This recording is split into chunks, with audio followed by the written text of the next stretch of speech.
Test, test, test. Can you hear me? Starting off the year struggle streaming. All right, there we go. There we go in the building. Welcome, welcome, welcome. Thank you, thank you, thank you. Welcome to the party. So like I said, I am not, there we go. Shout out to Morty. Welcome to Free Tacos. Thank you guys. So yeah, I'm not really sure how this is going to go. I'm going to drop the link and we're going to pin that link and it's going to stay pinned. And whoever wants to come up and hang out, you are free to come up and hang out. So I've got some stuff that, we can go through, but the idea here is just to open us up to the year that's coming. He is, isn't he so cute? He's so adorable. I love him. Yeah, if you'd like to come up, the idea here is who has, tell us your New Year's resolutions. What do you have planned for the year? What have you learned from the previous year? All that good stuff. While everybody's filtering in, I saw this video that's completely separate from everything that I just had to show you guys. Well, no, because I will say in general, I'm against using the N-word. I am. Of course. But there are specific circumstances in which it's okay. Like when it can be used almost as a, some might say the tactical slur. Yes, exactly. Tactical slur. That's the term I was looking for. Oh. So if you're not sure what's going on already, we have super progressive lefty PDF file Vosh and Destiny. Somebody made a face swap thing of the two of them. They used to be best friends. Now they hate each other. Oh, trust me, I know all about super those. liberals. Ian, are we going to be best friends forever? Steven, ontologically, you're my best friend for life.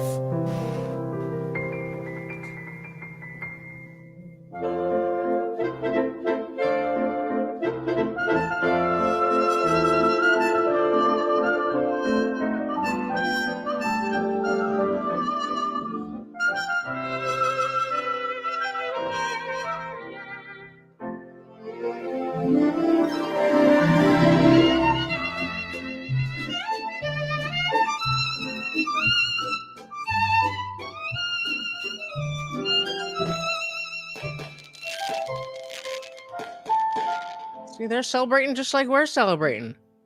I think there's a little bit too much, like lefty Twitch lore in here for us to really get the full effect.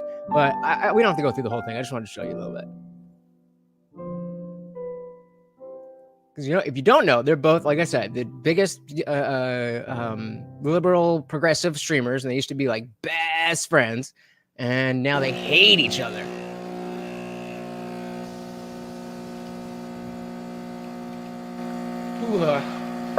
Good morning. Morning. I made you copy just how you like it. Oh, thank you, Steven.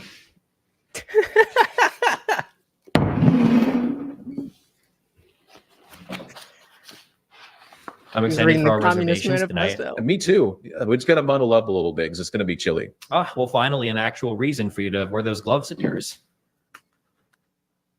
What's that supposed to mean? What is what supposed to mean? The glove comment. Steven, do you have something you want to say about my gloves? No, I was just actually making the joke. Right, but why would you choose that as the time to bring that up? I don't know. I mean, when would a better time be to bring that up? You are always finding these ways to make little dints at me, Steven, and make fun of my hands. I literally was not doing that. Okay, sorry. I just made a joke about your gloves. You got triggered as fuck. Oh, I see. Right. So I'm just reading into things again. I'm just crazy. I'm just too sensitive. It's always me. It's never you. I never said that you were crazy. Jesus, I was just poking fun at your gloves. I honestly think that they look kind of cute on you. I'm sorry. Gobble defensive there. I shouldn't have taken the conversation there, but once I was in the middle of it, I don't know. I just felt like I had to defend myself. Oh, okay. That's interesting. So it's almost like you shouldn't have gone there.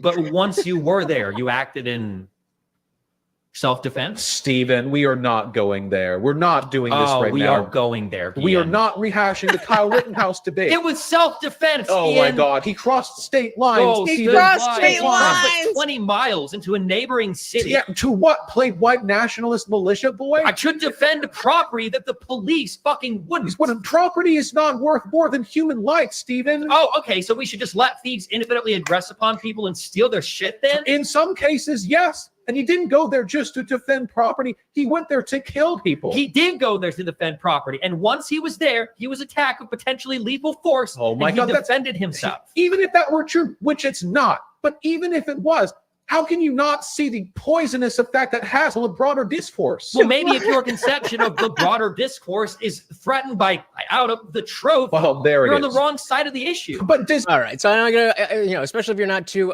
familiar with these guys, I won't bore you with this, but I'll put the link in the chat. It's like a 7-minute long, short little film. I thought it was hilarious. But yes, we are here on our first party of 2024. And so some of you are saying you have a New Year's resolution. What are they? Come on up and tell me. And meanwhile, check out this year in review for 2023. What are we leaving behind? 5, 4.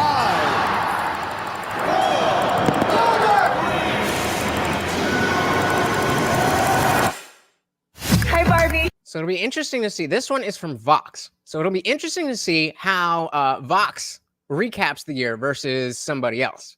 Hi, Barbie. Hi, Barbie.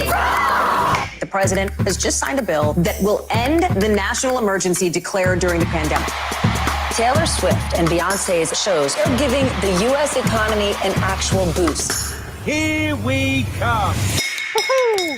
I just saw that that movie, the Mario movie. I just watched that one. Not bad, not great, not bad. You gonna come up? Are you? This summer could be described as the summer of strikes. It's the first official day of the SAG-AFTRA strike. I think AI is one of the most important things to be talking about. You should probably run. It's actually not bad. Ice cream so good. Twitter Come on, is Morty. now X. Some are even calling it the Twitter killer. Nope. The Twitter killer. Mr. Shoot, does TikTok access the home Wi-Fi network? Put a 1 in the chat if you use or have ever used Instagram Threads. If you've ever used it at all, even to just check out what it is, put a 1 in the chat. We start in the Middle East. Hamas has launched the biggest attack on Israel in years. The Israeli military saying over 1,000 people were killed. We hear the bullets whistling when they pass by. Hamas say they're holding between 200 and 250 hostages. We are putting a complete siege on Gaza. We're fighting animals and are acting accordingly. No one is safe. Nowhere in Gaza is safe. It is now 90 seconds to midnight. 2023 They love that doomsday clock, don't they? They love it. will go down as the hottest year on record. The dense haze spreading from New England to Washington, D.C. Witness the blood moon's rise. The fires are one of the worst natural disasters in Hawaii's history. The death toll stands at 115 people. We still don't really know what happened there, do we? This was my home. 3 protesters are under arrest for interrupting the action. We have to act. Southern California is under its first ever tropical storm watch. A once-in-a-century deadly deluge slamming Hong Kong. The COP28 team did not deny using climate meetings to discuss fossil fuel deals. This is really like a fox guarding the hen house moment. Frankly, most companies who have set a net zero target don't know how they're going to get there. We definitely Layoffs can't. I was gonna say we definitely can't be playing that music. So in my PJs, no video vixen tonight. I don't do resolutions formally, but I did quit smoking about 2 weeks ago. I am vaping, so not sure if that counts. It's a step, maybe. I say hell yeah, that is a step. Dilly to that. Certainly a lot of, I mean, even if it is just a step. Taking that step in and of itself is something that, you want to be proud of. And, for me, a lot of what this year is going to be focused on is really establishing who I'm going to be going forward in a much more focused way than I've ever done. I've always kind of just been existing and I do what I do. My job is my job. And today is the same as yesterday and whatever. But this year is the first time that I've really come up on a new year, and I've been just optimistic that things can be different. Shout out to Rhett in Action. Welcome, welcome, welcome to the party. Another awesome gaming YouTuber. If you're into that, definitely go check him out. Just drop the link to his channel. Welcome, welcome, welcome. Yeah, I mean, from when I graduated high school, I went right into college and I was doing all that good stuff. And, you know, I was pretty average college experience, graduated, got out of school, and didn't really want to do what my my degree was, like so many other people. Bounced around for a long time. I was doing drugs, and each year maybe things were slightly in a little bit better of a situation, but I was still in, you know, in different areas or different spots in a rut. And finally, thanks to all of this, thanks to you guys, I have a path forward of what am I looking to do this year. On the simple side, it's just grow the channel, get more numbers, more of you watching the show, more of you in the Discord community. Speaking of, we do have a contest going on in the Discord community that started today. It is free to join. You do not have to be a member to be part of the contest. If one of the mods could drop the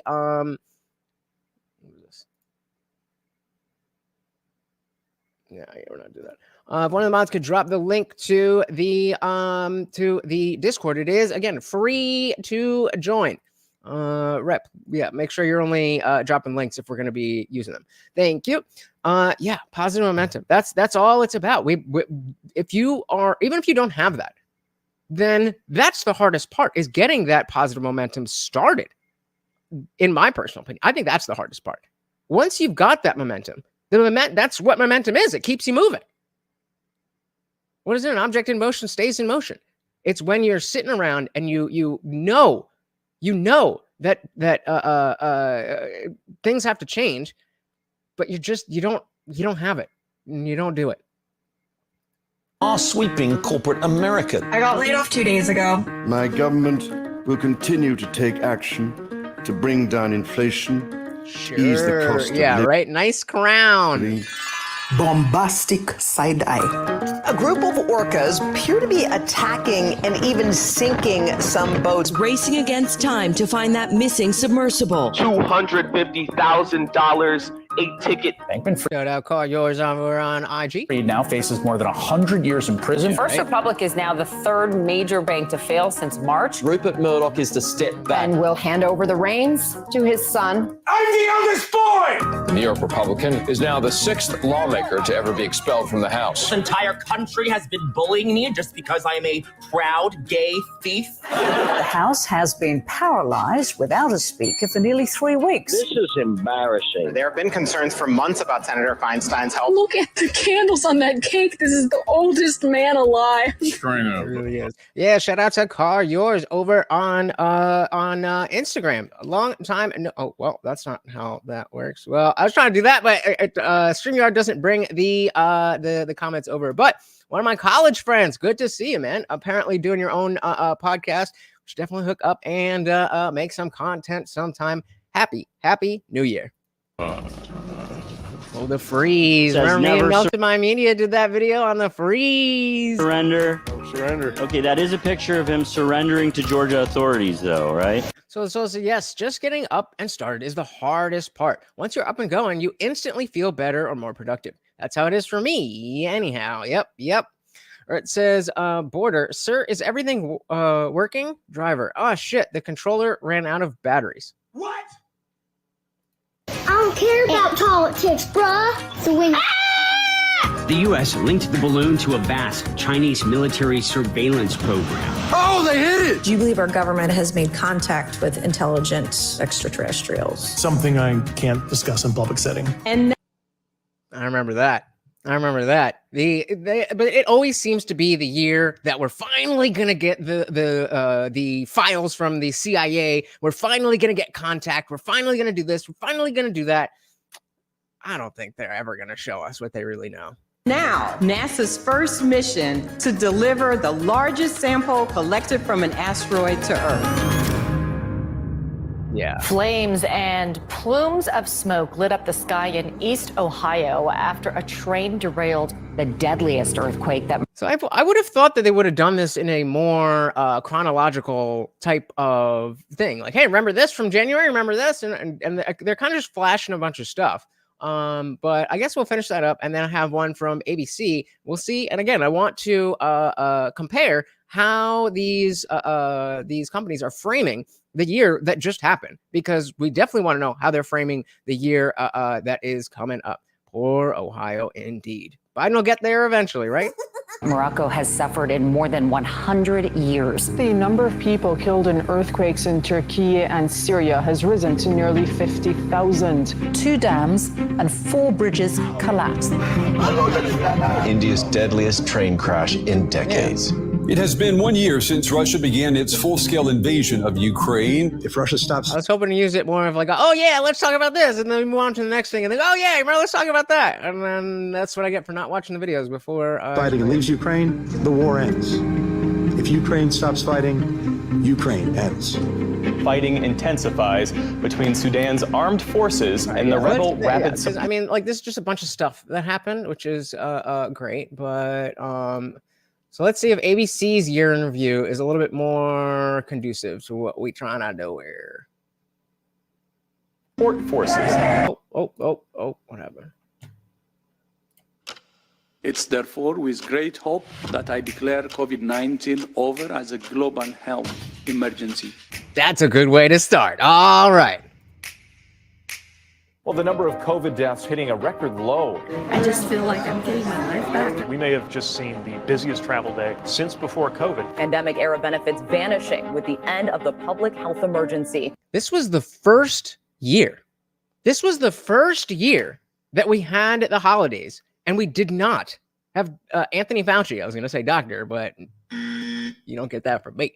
The first year that Fauci has not come on TV and said, I know everything's better, but just in case, don't be by your family members who haven't been vaccinated because of the droplets. The first year. Testing is no longer free. Vaccines will mostly be paid for by insurance, and expanded Medicare and SNAP food benefits are now being scaled back. What the Fed's been doing is actually working, and it is making progress in its fight against inflation. The economy is doing pretty good. Of course, when you look at the polling. Again, guys, if you want to come up and talk about your New Year's resolutions, the link is pinned to the top of the chat. Come on up. That's not the answer. Americans feel pretty down about the economy. The United Auto Workers strike, the largest healthchave workers strike in U.S. history. 2 major Hollywood unions have walked off the job. See, again, jumping all over the place. All right. I have one last thing that I hope is going to be more what I'm looking for. This is shout out to Nerdrotic. The top 5 Hollywood disasters of 2023. That at least should give us into the area of like wokeness and politics and all that kind of stuff. So the Solo said John Talks channel did a sort of countdown of the top 25 moments this year, mostly political stuff, but is generally funny. All right, let's check that out. Who is it? John Talks. John Talks. My grandpop was named Andrew. Corn Pop was a bad dude. What am I looking for? 1 day ago, 2 hours ago. I don't know if you find a link, put it in Discord, and we will check it out. But again, guys, come on up, talk to me. Come and talk to me about your New Year's resolutions. And if you said no resolutions for me, just trying to continue working on my house and myself. Word up, word up. Nerderotic.com. After an abysmal 2022 for Tinseltown, we didn't think things could possibly get any worse. Then 2023 came along and said, hold my Bud Light. Race swapping historical figures, multiple historic flops, and putting a chick in it and making her gay and lame. Put a chick in it and make her lame and gay. Gotcha. There is so much to choose from, it made it difficult to get this list down to a reasonable number. But not to worry, Nerdrotic is back, and we have assembled a team with a unique set of skills to do the math and massage the analytics. Let's go over the top 5 woke Hollywood disasters of 2023. Okay, so if you had to make a list your top 5 wokest Hollywood disasters of the year, where would you go? Since this is our channel and we can do what we want, we're going to start with number 6, The Witcher Season 3. They're all searching for you, Siri. You are the key to everything, Cyrilla. See, I just had my neighbor the lady who called the other night, she just told me that, like, oh, you got to check out The Witcher. It's so good. I feel like when it came out, I did try to check it out, and I was just like, this is just like Wish.com version of Game of Thrones. Siri! Siri! Where's the girl? Where's Siri? He's looking for Siri. I need to find Siri. Where is Cyrilla? Have you seen Cyrilla? Siri! Where are you, Siri? Siri! Disney. I don't know if I saw that movie. Are you here? We're looking for Siri. Where the are you? With the shift of the showrunner's vision, where it's an ensemble cast more so than a singular lead, and the perspectives is shifted to be almost more of a Cyrilla Yennefer perspective. And so it's about finding my character's place within that vision and making sure that I do everything I can to be as faithful to the source material as possible within the structure set out for me. After Netflix ignored the not-so-subtle warnings from Henry Cavill prior to Season 2. After ignoring the backlash from a disgruntled audience. So again, this is not really giving me what I want. This is not giving me what I want. So, so the last 25. So we'll just go in order. One more time. Shout out to Soul. First thing you would do to help bring down the cost to make things more affordable? Drill, baby, drill. That is exactly. David was asking me in Discord what I would do about if like automation took away all of the jobs, and I was like, well, I mean, I don't think that's like a thing that is just gonna like happen. I think there's, but looking to get an answer out of me, and that's what I'm saying. Hey, if there's less jobs there, drill, baby, drill. Down the cost to make things more affordable. Drill, baby, drill. And by the way he got out of Afghanistan was the single most embarrassing moment in the history of our country. Why did it take you 3 hours to tell them to go home? I don't believe it did. Oh, let me pull it out. I have to pull it out. If they're talking about J6, why did it take you 3 hours to tell them to go home? I'm 26. That's what I think. That's what that was. Where he had the tweet saying "Be peaceful," and not in the speech itself. He said peacefully and patriotically. I'm a veteran. I'm 26. I'm a veteran. I help manage a private aviation company. You want a job? I'd love one. Yeah. I'm looking for somebody very good. Do you want Ukraine to? And why? Why do people like this guy? I just don't get it. Yeah. Killed it. Win this war? I don't think in terms of winning and losing. I think in terms of getting it settled so we stop killing all these people and breaking down this country. What a horrible, horrible person that we can't let anywhere near the White House. I care about solving it, not about winning and losing. What is it? There's something similar in that vein that I talk about all the time. Something about stop trying to win an argument and just have the conversation. Stop trying to win the war and just have people stop dying. What do you mean, weapons I was and impeached funding? by a crazy woman named Nancy Pelosi. But the question here is, would you give Ukraine? The country is being destroyed by stupid people, by very stupid people. You once said that using the debt ceiling as a negotiating wedge just could not happen. You said that when you were in the Oval Office. I was president. So why is it different now that you're out of office? Because now I'm not president. And it really, that is for anybody else, that wouldn't be an answer. But the fact is, he's so different and unique as somebody who holds that office is like, that works. It's like, well, yeah, it works for me, but nobody else is going to do it, right?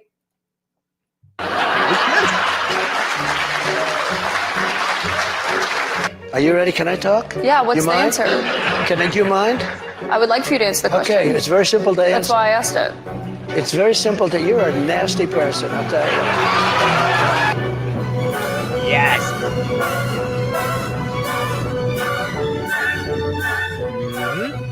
And this is just like what Ian was talking about. Ian Crossan was talking about when they were doing the America Fest. That like, yo, this is the new RNC. This is it's not the old GOP. It's us. Let me just be very clear. What we saw tonight was outrageous. And the falsehoods kept coming. Hello, darkness, my old friend. This one right here. Yeah, indeed I can. Boom. Shout out to Swell the Soul, because these are a lot more in line with what the fuck I was trying to talk about. Vamos! That doesn't work. Yeah, well, this I'm really excited to see, like at when it. I don't know what it's going to take, but when he's tested, this Javier Milei, is that how you say it? For him to be tested and like.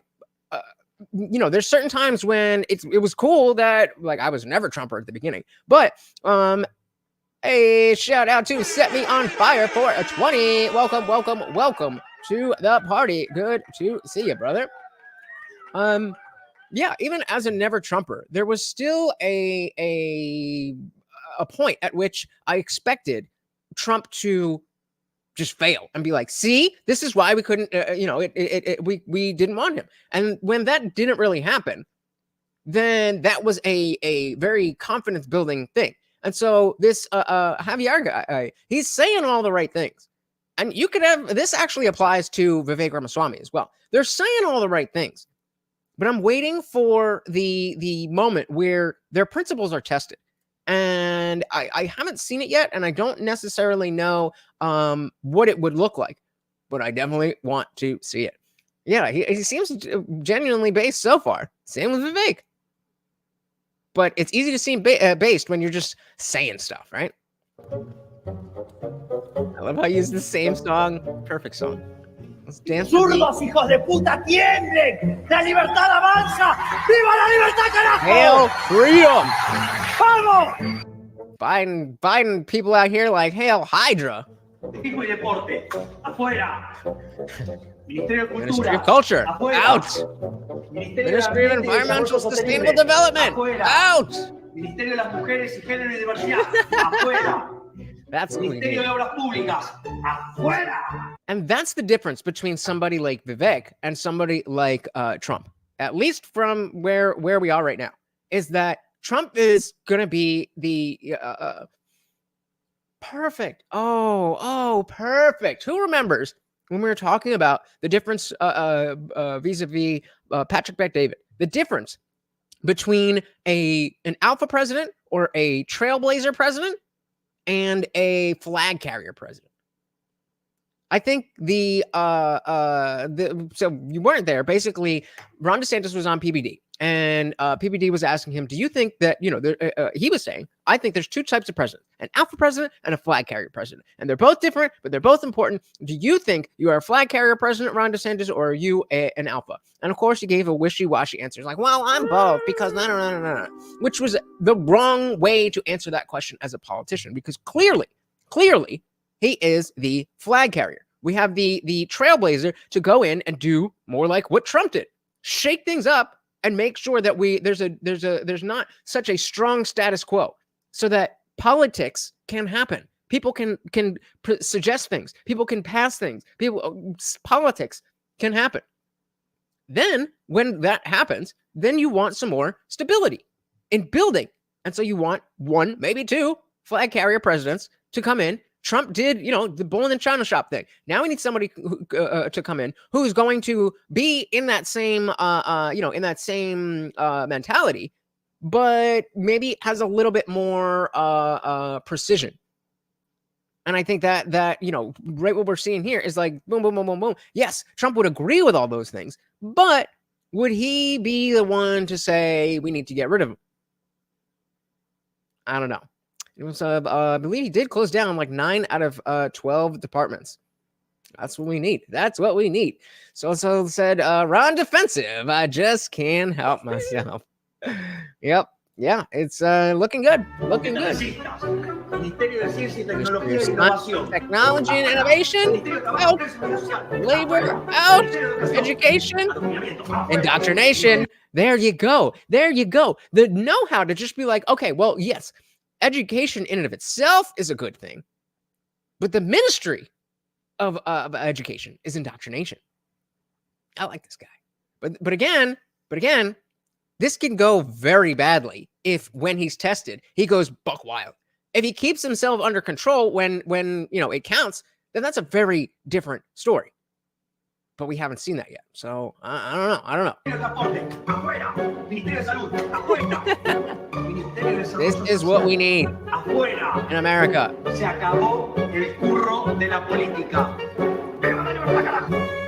Político, social y económico de la Argentina es What is he saying? responsabilidad del nuevo presidente, del presidente electo, y esperamos que así lo haga. Tenemos además. Imagine a meeting between him and Trump where they're actually getting shit done. Like, come on. Who said that politics needs to be boring? Politics is usually boring.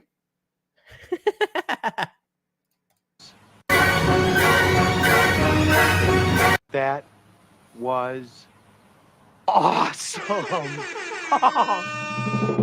Indeed it was. And so, the idea here that politics has to be the most boring thing ever. Like, it's typically better when things aren't so crazy because then people can get things done. But on the other hand, the status quo is very dangerous. The status quo is dangerous. When things are just as they like them, then it becomes a lot easier for them to slip stuff by you because you're not paying attention. You're happy. I can put gas in the car. I'm not worried about teaching my kids crazy stuff at school. So I'm not paying attention to the government. And that is when they get you. So Fire said, I love that guy. He's such an insipidly enthusiastic alpha later. There you go. Hell yeah. So the Solo said, after seeing Harry Potter, I have to say Ministry of leaves a bad taste.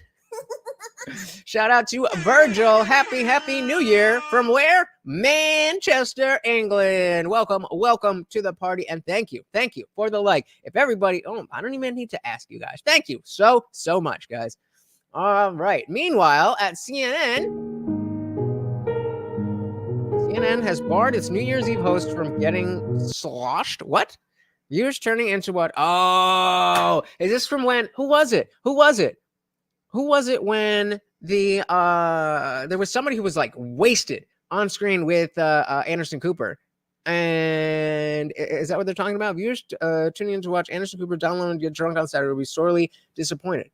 Oh, maybe it was that they always were drunk. Is that what I'm thinking of? Shout out. Yeah, we got Morty right here. He's waiting for your treats. Don't forget that every single super chatter donation comes with a treat for Morty. So Anderson Cooper drunk New Year's Eve. All right. Well, gotta give him yes. This I remember this so well. What year is this? This is not this year. There's no way this is from this year. There's no way this is from this year. Yes. Spend less time on my cell phone. Spend less time on my phone in front of my kids. Yeah. Okay, a sneak peek at 2024 from one of my all-time favorite guitarists and singers. Okay, so it's like the two of them every year then. Okay, I mean, clearly I'm not somebody who watches the ball drop on CNN. But I remember there was one year they were bad. Yeah. But I remember these two. I remember one of them was sloshed. Just sloshed. Let's see what we got here. Who is currently performing in Japan. happens to be a dear friend of mine. We are joined by John Mayer at a cat cafe in Tokyo. John, this doesn't look sanitary, John. John, it's, you know what? I believe it passes all health codes. I think it's just fine. Yes, we are at a cat bar. It's called Cats in the Box in Tokyo, celebrating New Year's. We're already halfway through the first day of 2024.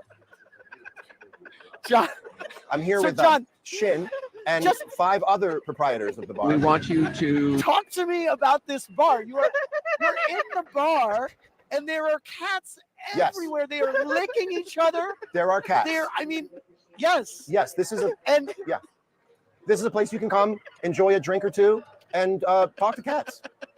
This is what cat bar. I mean, I don't know how much more clear I can be about the objective of this. John. I can't see it. We got this.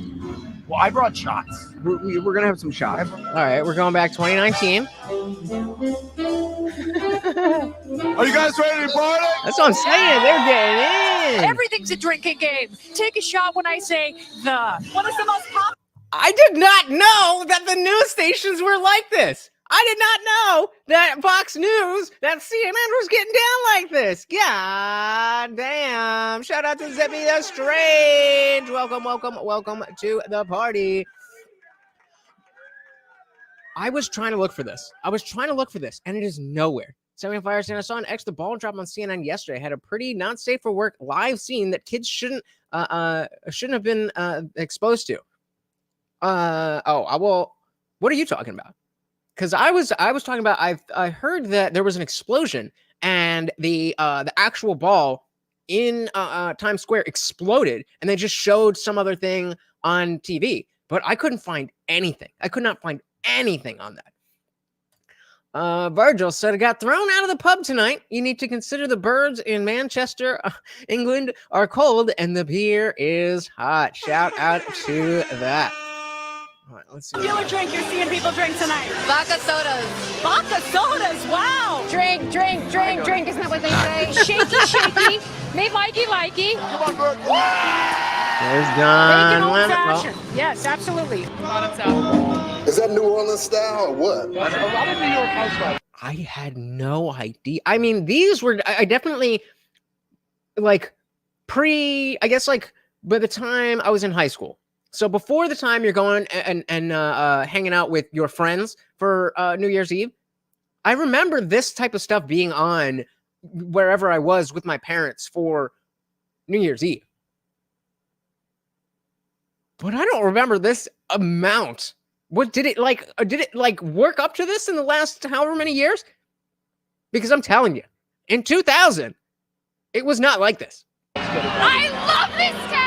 What are you drinking there, Don? What a little Tito's soda. Tito's soda. Hey, guys. Tito's soda, that's my preference. We love the Tito's. They send me a t-shirt because I talk about it so much. What does Randy K usually cover? She usually covers stuff, real stuff. Is that Randy? Yeah, that's Randy. This is not a good idea. Oh, yeah. Here we go. Oh, I'm coming up there. All right, sure. Why not? Cheers. First one of the night. First one of the night. Oh. 75 said it was the homosexual French kissing makeout session and twerking, apparently. At least that's what was reported. And people had a huge deal with it being live and their kids watching. I mean, I definitely would have an issue with that. That being said, if this is what they've been ramping up to in the last 15 years,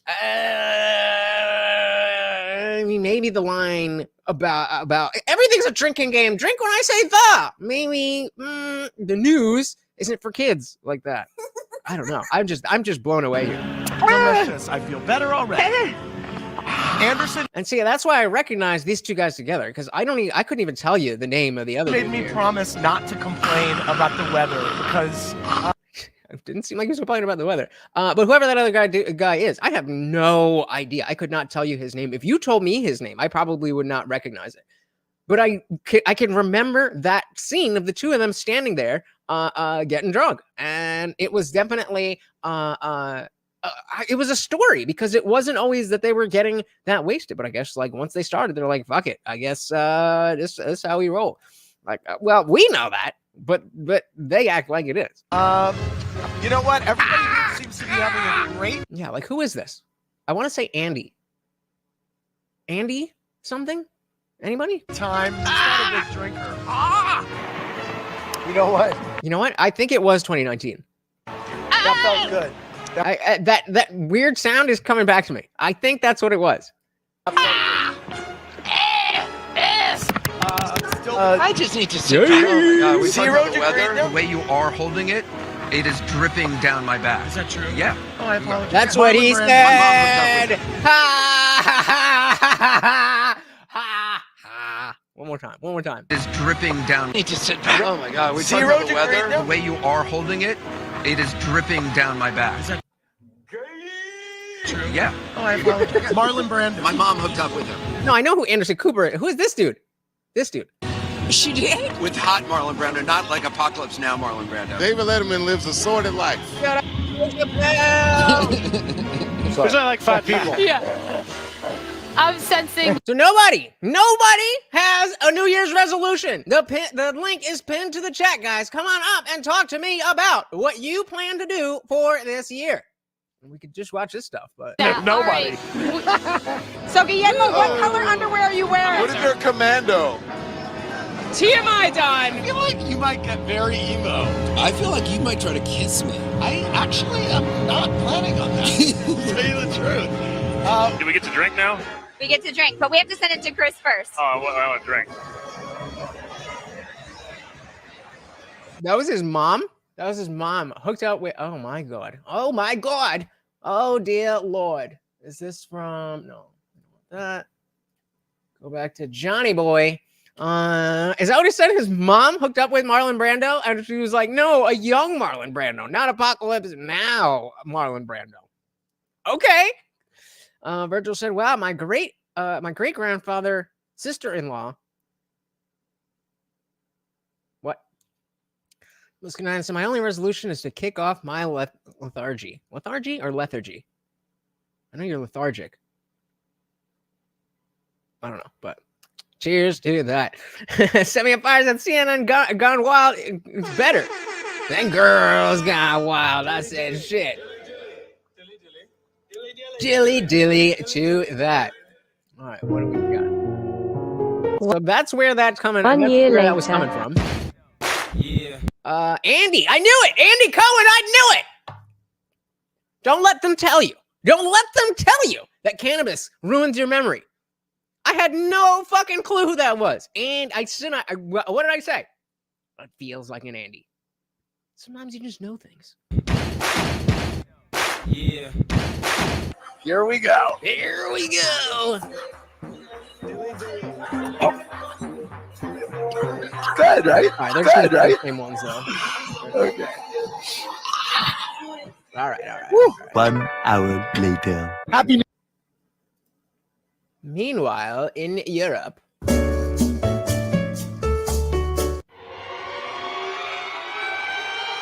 I said, shit, me too. Yep, shout out to Andy Cohen. Andy Cohen? Oh, is that what you're saying? I don't know what this means.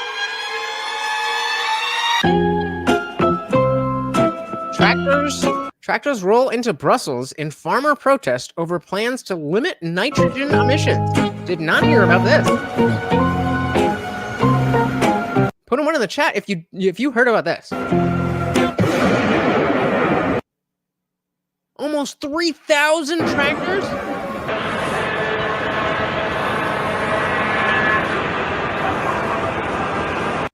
Hey, shout out to let's do okay, well I won't then shout out to Soil to Soul for the $10 cash app. Very, very, very much appreciated. Let's get this out of the way and hold on. Get Morty his treat. Yummy. Thank you so much. And of course that makes you the new sponsor of the stream. Thank you so very much appreciate that. Yeah, right. What do you mean just join? I thought you've been here, bro. But yeah, I had no idea. Crazy. 27 Where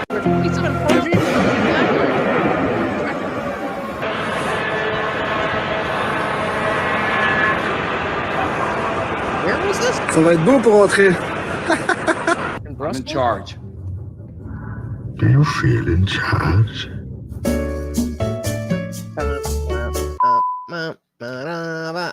Shout out one more time to Soil to Soul for sponsoring our stream so far.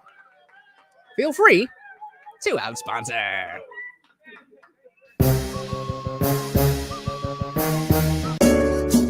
Climate activists cause miles of traffic chaos by blocking route to Burning Man. I remember this one. Oh my God. This was the meeting of the it was so poetic. It was so poetic that you had a bunch of climate, green flag people blocking the people who are going to Burning Man as if they're the ones who are flying in private jets all over the place. Like, what? What? Hey, good catch. I move, bitch. Get out the way.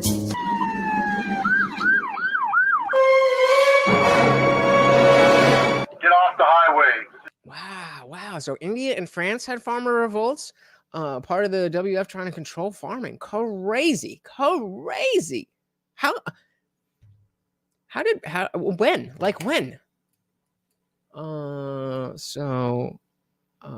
Brussels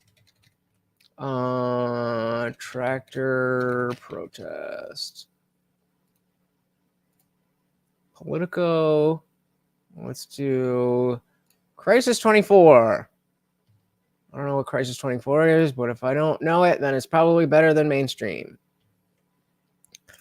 Let me get our girl back up here. Farmers Hold Treasure. So this is from March 3rd.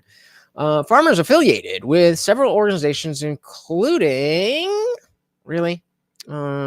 growing protests on March 3rd. So this is early in the year. The nitrogen policy. Organizers aim to drive over 1,000. It came to 2,700, almost 3,000 tractors from several locations to Brussels, where they will converge at the intersection of Rue de la and Avenue des Arts. I don't know. Demonstrators will go to the Havana via Small Ring Road. Officials have announced several thoroughfares will be closed. Okay, so they had some type of organization to this. Advice. Plan alternate route. All right. Great information there. This is a state route.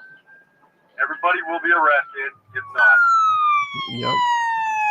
Shout out to Opus. Welcome to the party. Happy New Year. Yeah, guys, make sure even the bell, even if you hit the bell, sometimes it doesn't give you the notifications, but I give a notification. Make sure your notifications for Discord are on, and you will never, ever miss an Indian Jesus live party. I have never gone live without posting in Discord. So that is where you want to make sure your notifications are on point. Red says in Germany, activists did the same thing. Let's just say that when you mess with Germans, you get the punishments. Okay, fair enough. But historically, Germany has not really been on the good side of the punishments. I mean, they were certainly handing them out, but they certainly got spanked on the other side. So this also was a big thing in the Netherlands. Sticks Hammer lives there with his wife. He covered it a lot. That's how I knew about it. Yeah, he is somebody that I followed him for maybe a month or so, and I tried to get what his deal was.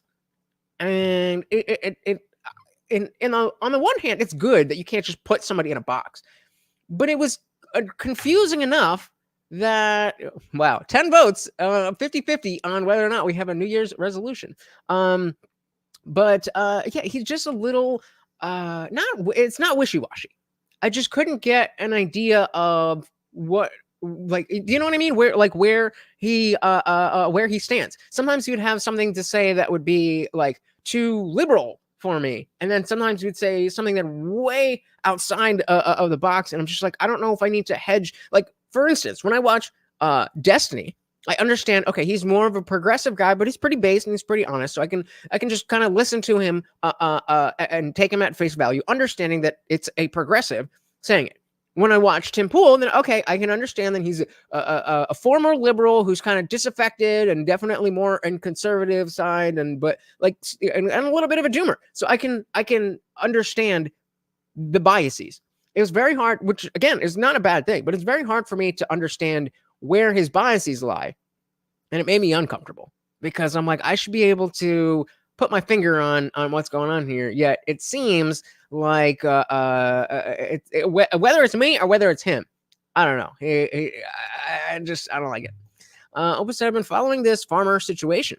Some of them made a parade and went to a government building and shot manure at the building with the manure spreader. Oh my God. Don't fuck with farmers. Yeah, just another YouTuber. So it was just whether or not do you have a resolution. Roger said we had a tornado in Manchester, England last week. Very rare. I am fine. Thanks for asking. You didn't give me a chance, dick. I ended up in a strange place with a tin man, a lion, a scarecrow. But boy, Dorothy was cute. His religion, is it? Tell me. It says activists. We are not polluting. Also activists cause traffic, hence causing more pollution to happen since cars are still on. Yep.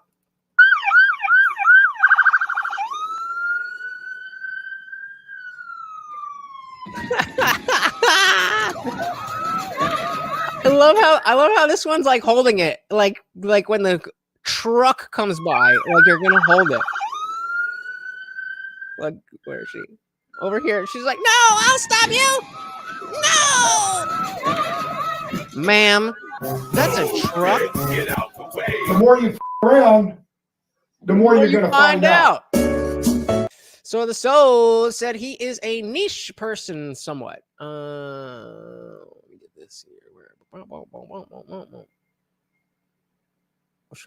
Oh yeah, okay. He's a niche person, somewhat. He identifies as a small L libertarian. Plus, does a lot of Farden and edits old occult. That entire last sentence, I have no idea what it says. Sam Fire said, I like Destiny, not as much as the other far right leaning, but Destiny is very intelligent, except with his newly former relationship. Gardening. Okay. He does a lot of gardening. Okay. Well, I'll stick with that. I wondered if there was a marriage. I saw it. Well, we I don't know. All right. Next.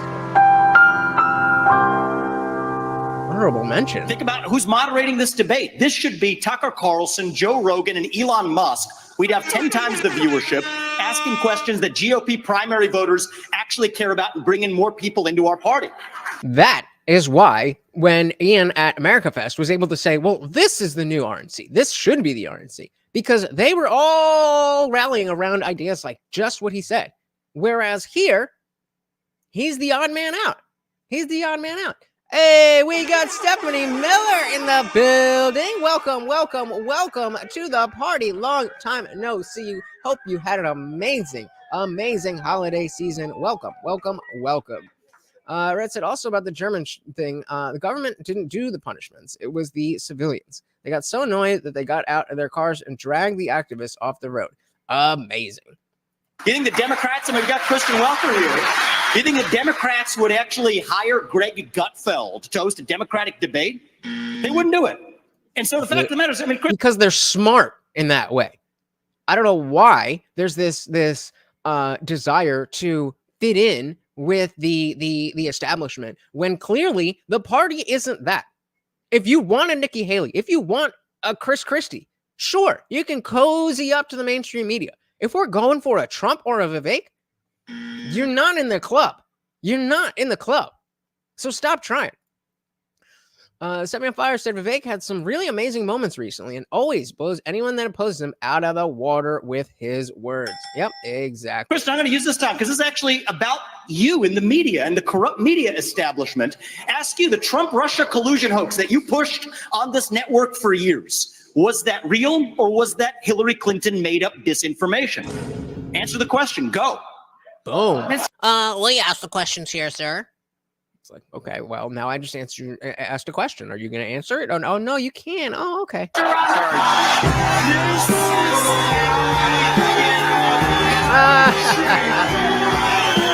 Yeah, I'd like to report a murder.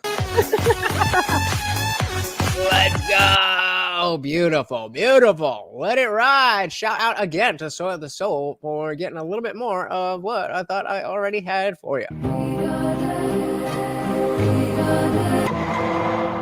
I would just like to know what you can say to reassure us that this election will not be rigged or stolen. Asking Obama in 2008 how he can ensure the election won't be rigged. Well, a few moments later. So I want to be honest. It's not as if it's just Republicans who have monkeyed around with elections in the past. Sometimes Democrats have too. You know, whenever people are in power, they have this tendency to try to,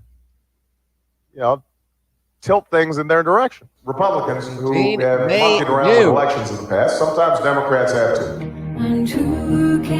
Indeed, they do. So I want to welcome to the show my boy, a long time supporter of the channel, Trey Williams. How are you doing, brother? Hello. Trey. What's good? All right, well, I'll keep you up here. Say something if you...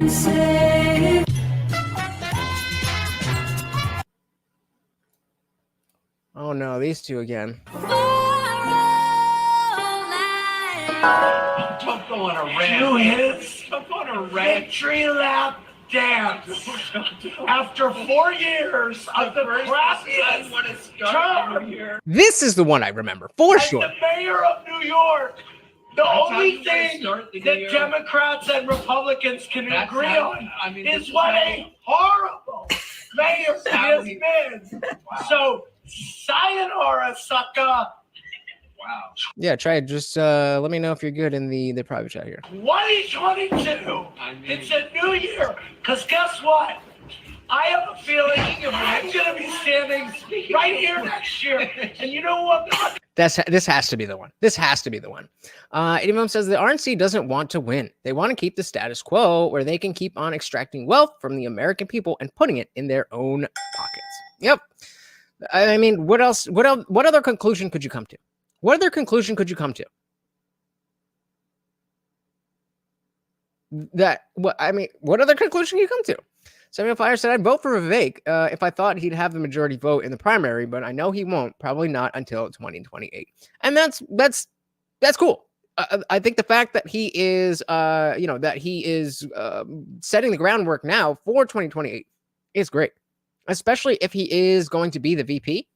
I think, that is all going according to plan. Obama wins the Obama. Gonna be looking at dancing as the city comes to work.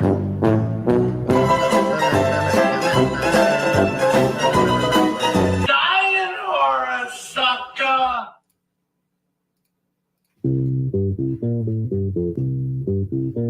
We got a twofer. Crime, filthy streets, high taxes, and homeless camps. Actually, let's try Trey again. Trey, you there?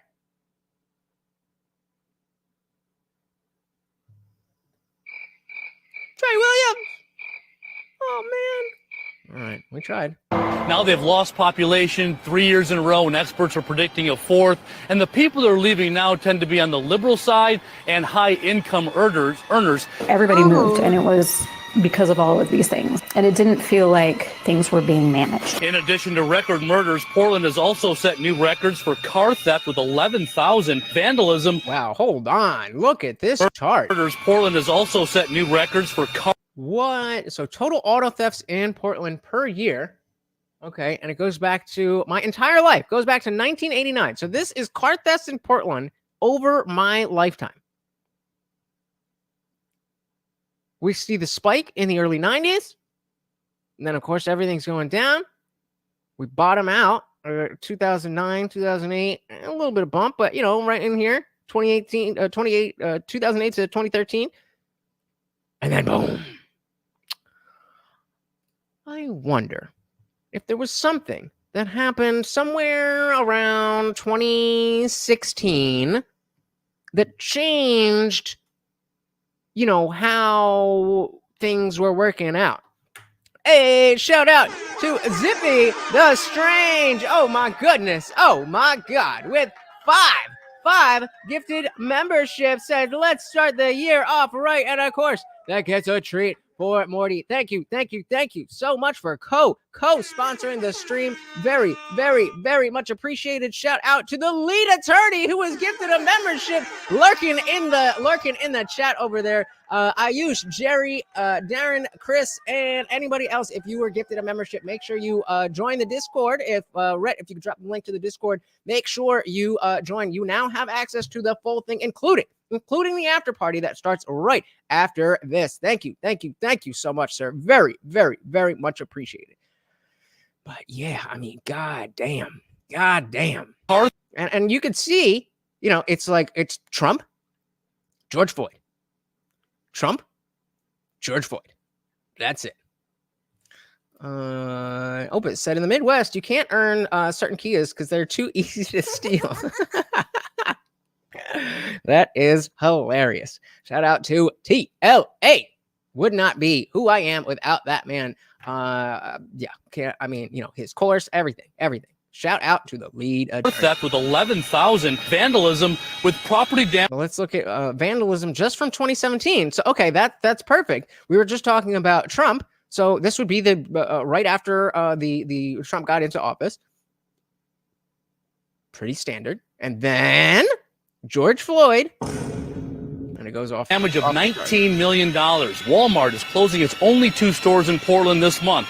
And Nike closed a huge store in the city over brazen shoplifting 2020. Again, guys, the link is pinned to the top of the chat if you would like to come up and talk about your anything, really. The city gave out more than 6 million needles, and 177,000 were picked up on the streets.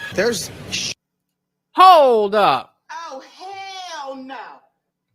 I didn't just hear that. Million over brazen shoplifting 2021. The city gave out more than 6 million needles.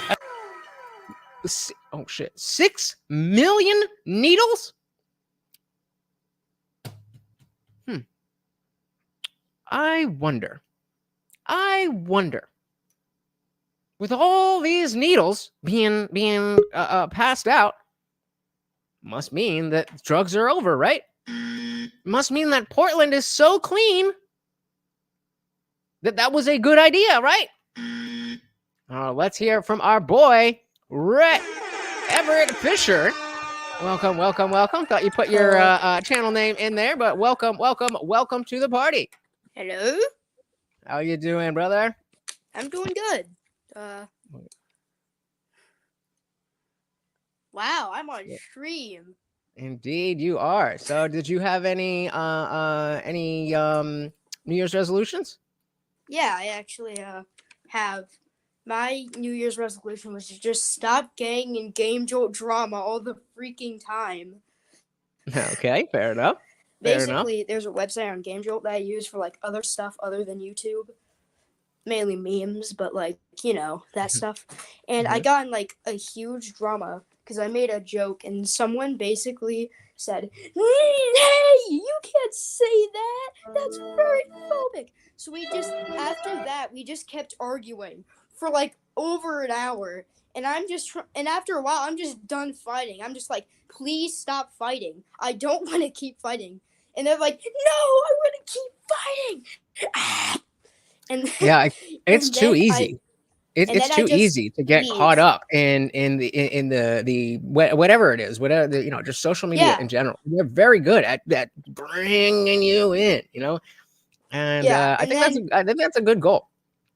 And then I left, and my final words were, I took an Albert Einstein and just gave them the entire definition of insanity, and then left. Nice. That's it. So pretty much, I've also been in a few other dramas. There was this guy named Sonic a DO7 who was posting some really bad stuff like racism, weird jokes, like a lot of weird stuff. He thankfully got banned. I'm happy about that. So I just want all the drama to stop this year.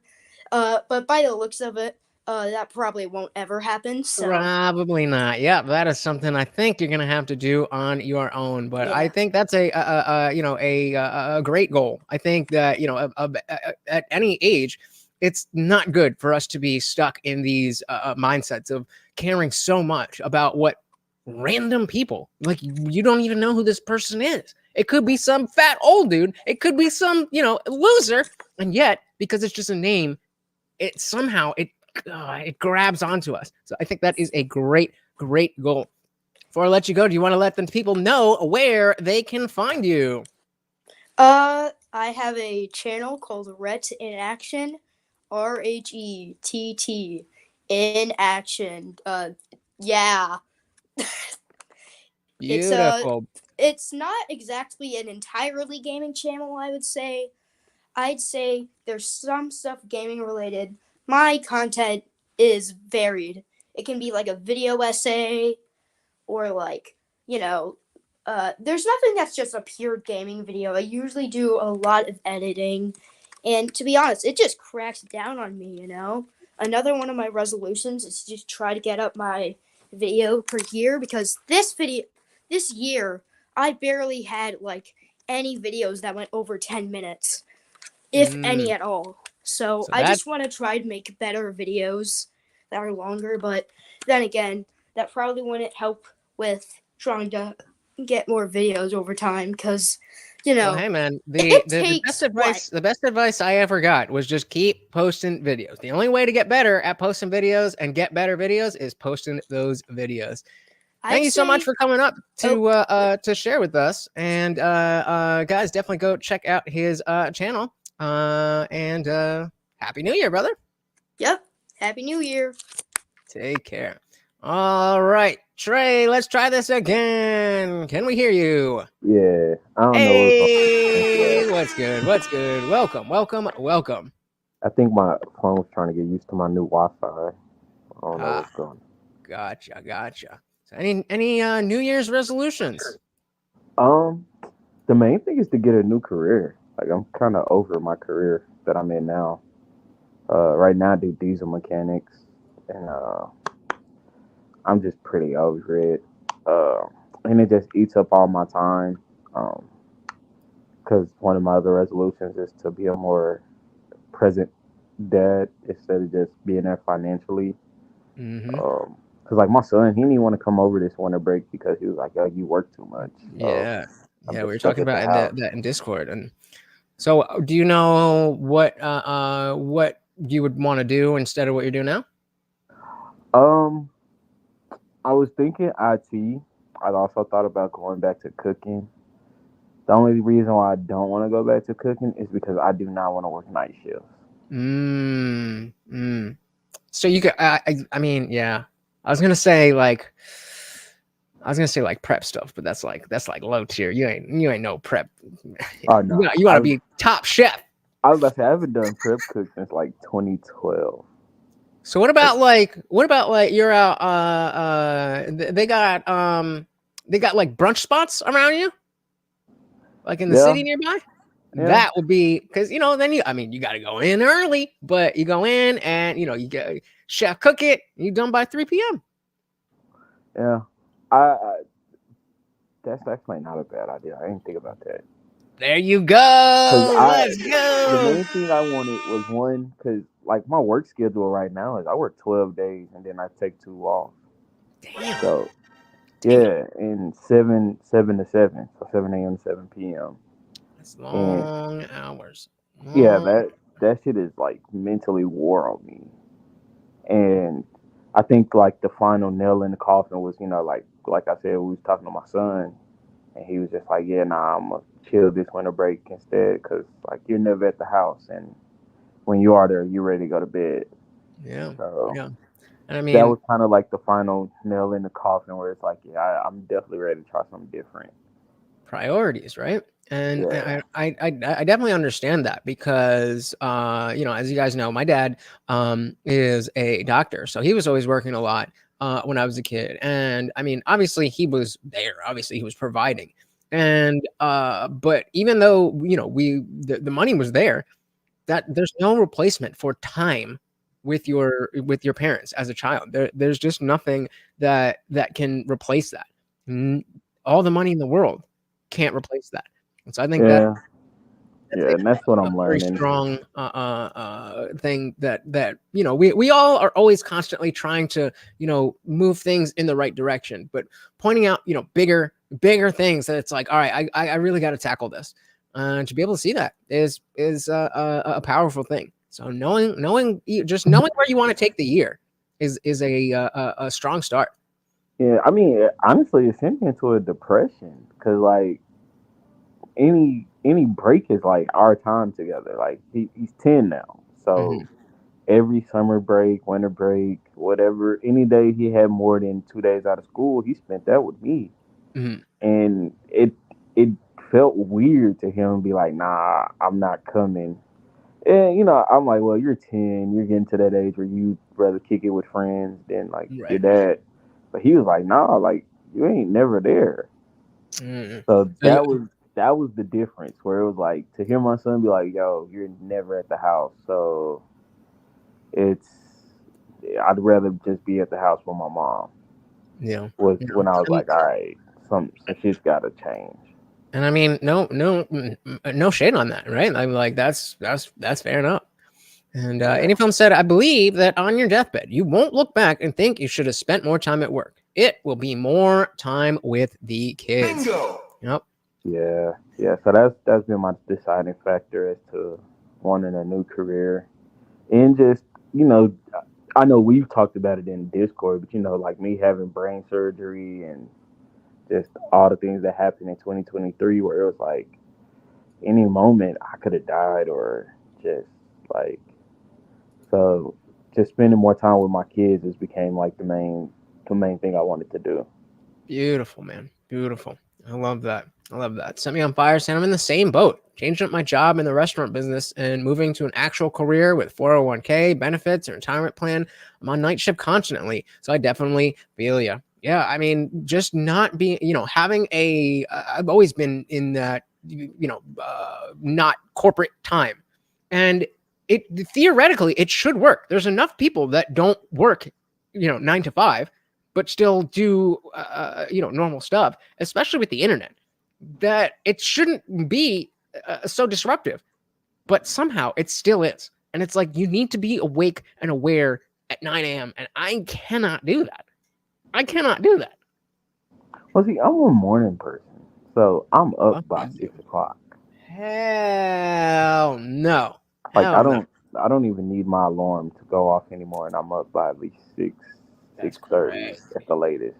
That's wild to me.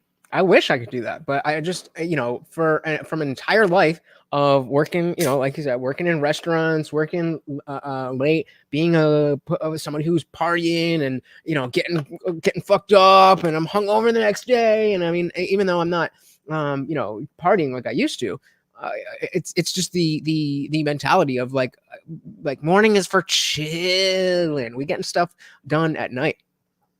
Yeah, I mean, for me, it was, I had my first ever morning job, and I got off at I went in at 7, I got off at 4, and I had so much time to do other shit where I was like, oh, why have I been going into work at 3 o'clock?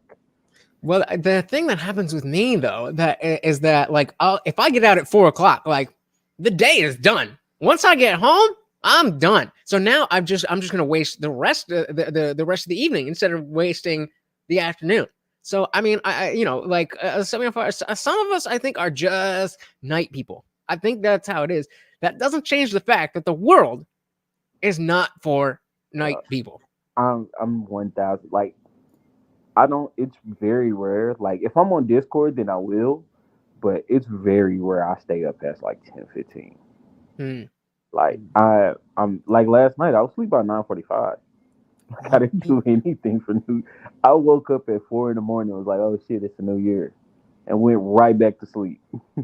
Well, I do that too, where I'll be like, so depending on nights that I have streams. Obviously, it starts at 8. We usually go 2.5 hours at least. Then we have the after party. So I'm usually not going to bed until at least 1 o'clock.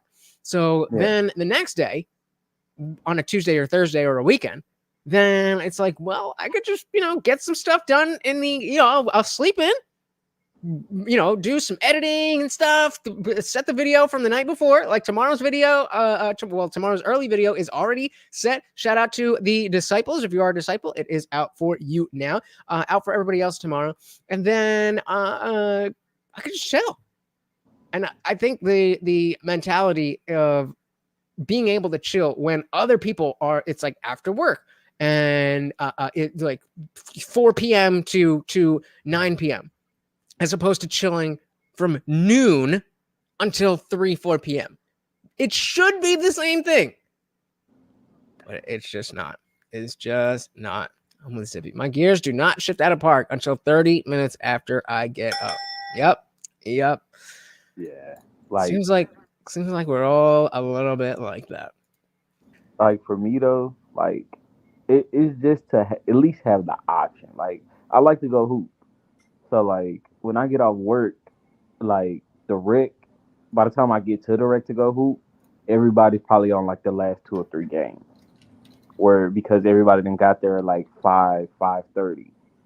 So by the time I get off, get home, take a shower, get to the rec, everybody's like, yo, like I got like 2 or 3 games left in me, if that. So I miss out on those things.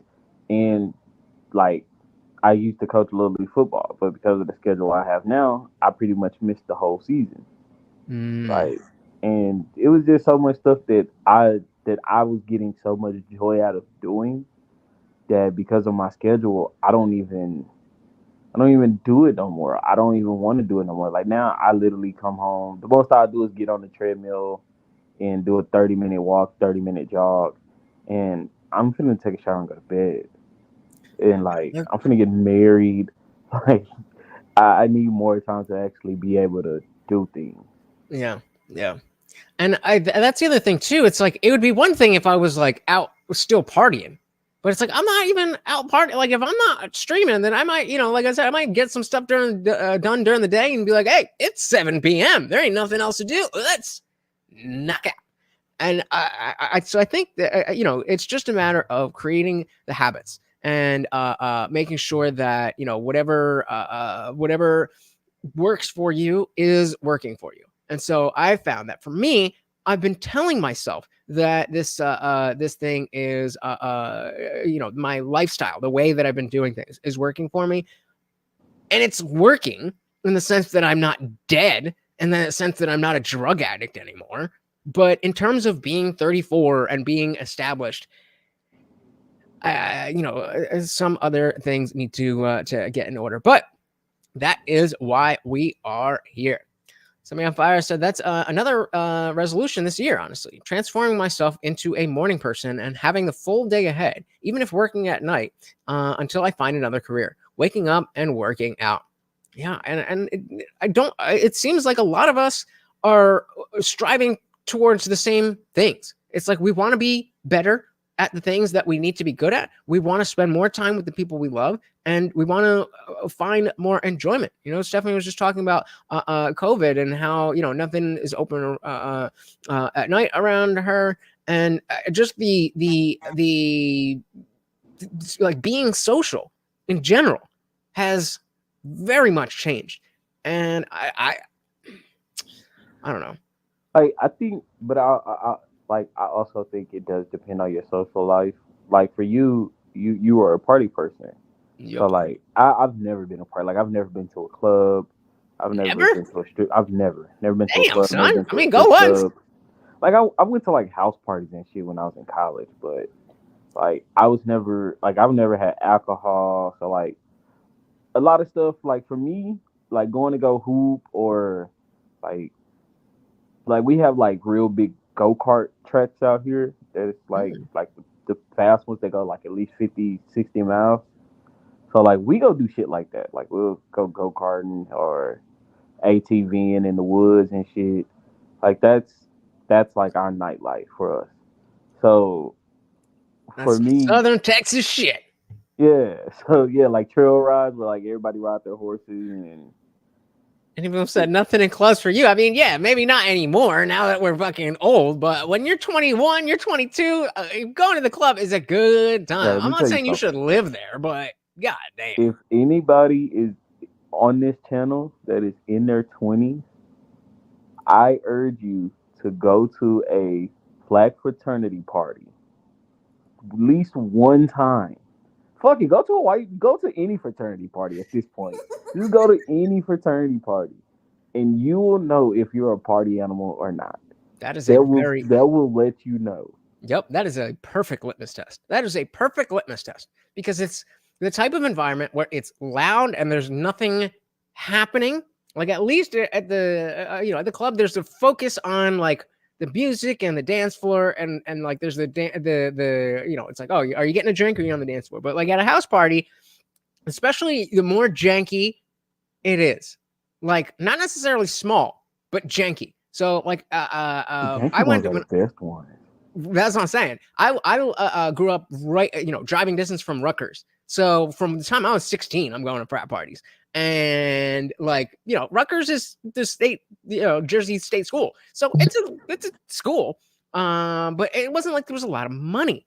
And so there was these giant parties in these big houses, but they were just like janky, just nobody's spending money, nobody's decorating. And it's like Zippy's, you're either going to be like Zippy, or you gonna be like me? We're like, I'm home. Like I had the middle ground. So like I would come in, I kick it for about an hour and a half. If I got a chick, then cool. Let's go to your dorm or my dorm. If not, I'm finna go home and play Madden. True. Well, see, the thing is that I always found myself somehow. I would find myself in the VIP area. So like the small party that's happening. I mean, a lot of times it was because we would be rolling up, but just in general, somehow there's the main party, especially when I was living when I first moved off campus. It's Rider University, and it was like 1 or 2 years before I went to school. Rider University was a party school. But then one of the dudes died in like frat hazing and stuff. So they shut that shit down. And so the on-campus housing for the frats, it was just like a separated dorm room. And so the frats would get unofficial frat houses, somewhere in the area. And because they were unofficial, they couldn't say, they couldn't have rules about like who, you have to be in the whatever to live here. And so it just so happened that after my sophomore year, I'm looking with 2 of my friends to find a place. We're just looking for 3-bedroom, whatever. Just so happens that they're in the frat. Just so happens that there's 3 rooms available in the frat house. And just so happens that I found myself in the master bedroom of the biggest frat on campus. Don't know how it happened, but that was an amazing year. That is a fucking lick. Because the Q dogs would fucking never. And it was, hold on, don't pull anything out there. Yeah, go ahead. And the beauty of it was that like I had my room there. So it's like, it's my bedroom. So anything, as soon as, Morty, are you going to go or not? Come on. Let's all just sit and wait.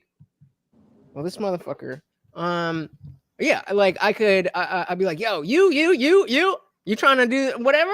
And depending on what there's stuff around, make it, you gotta learn how to make the party your party.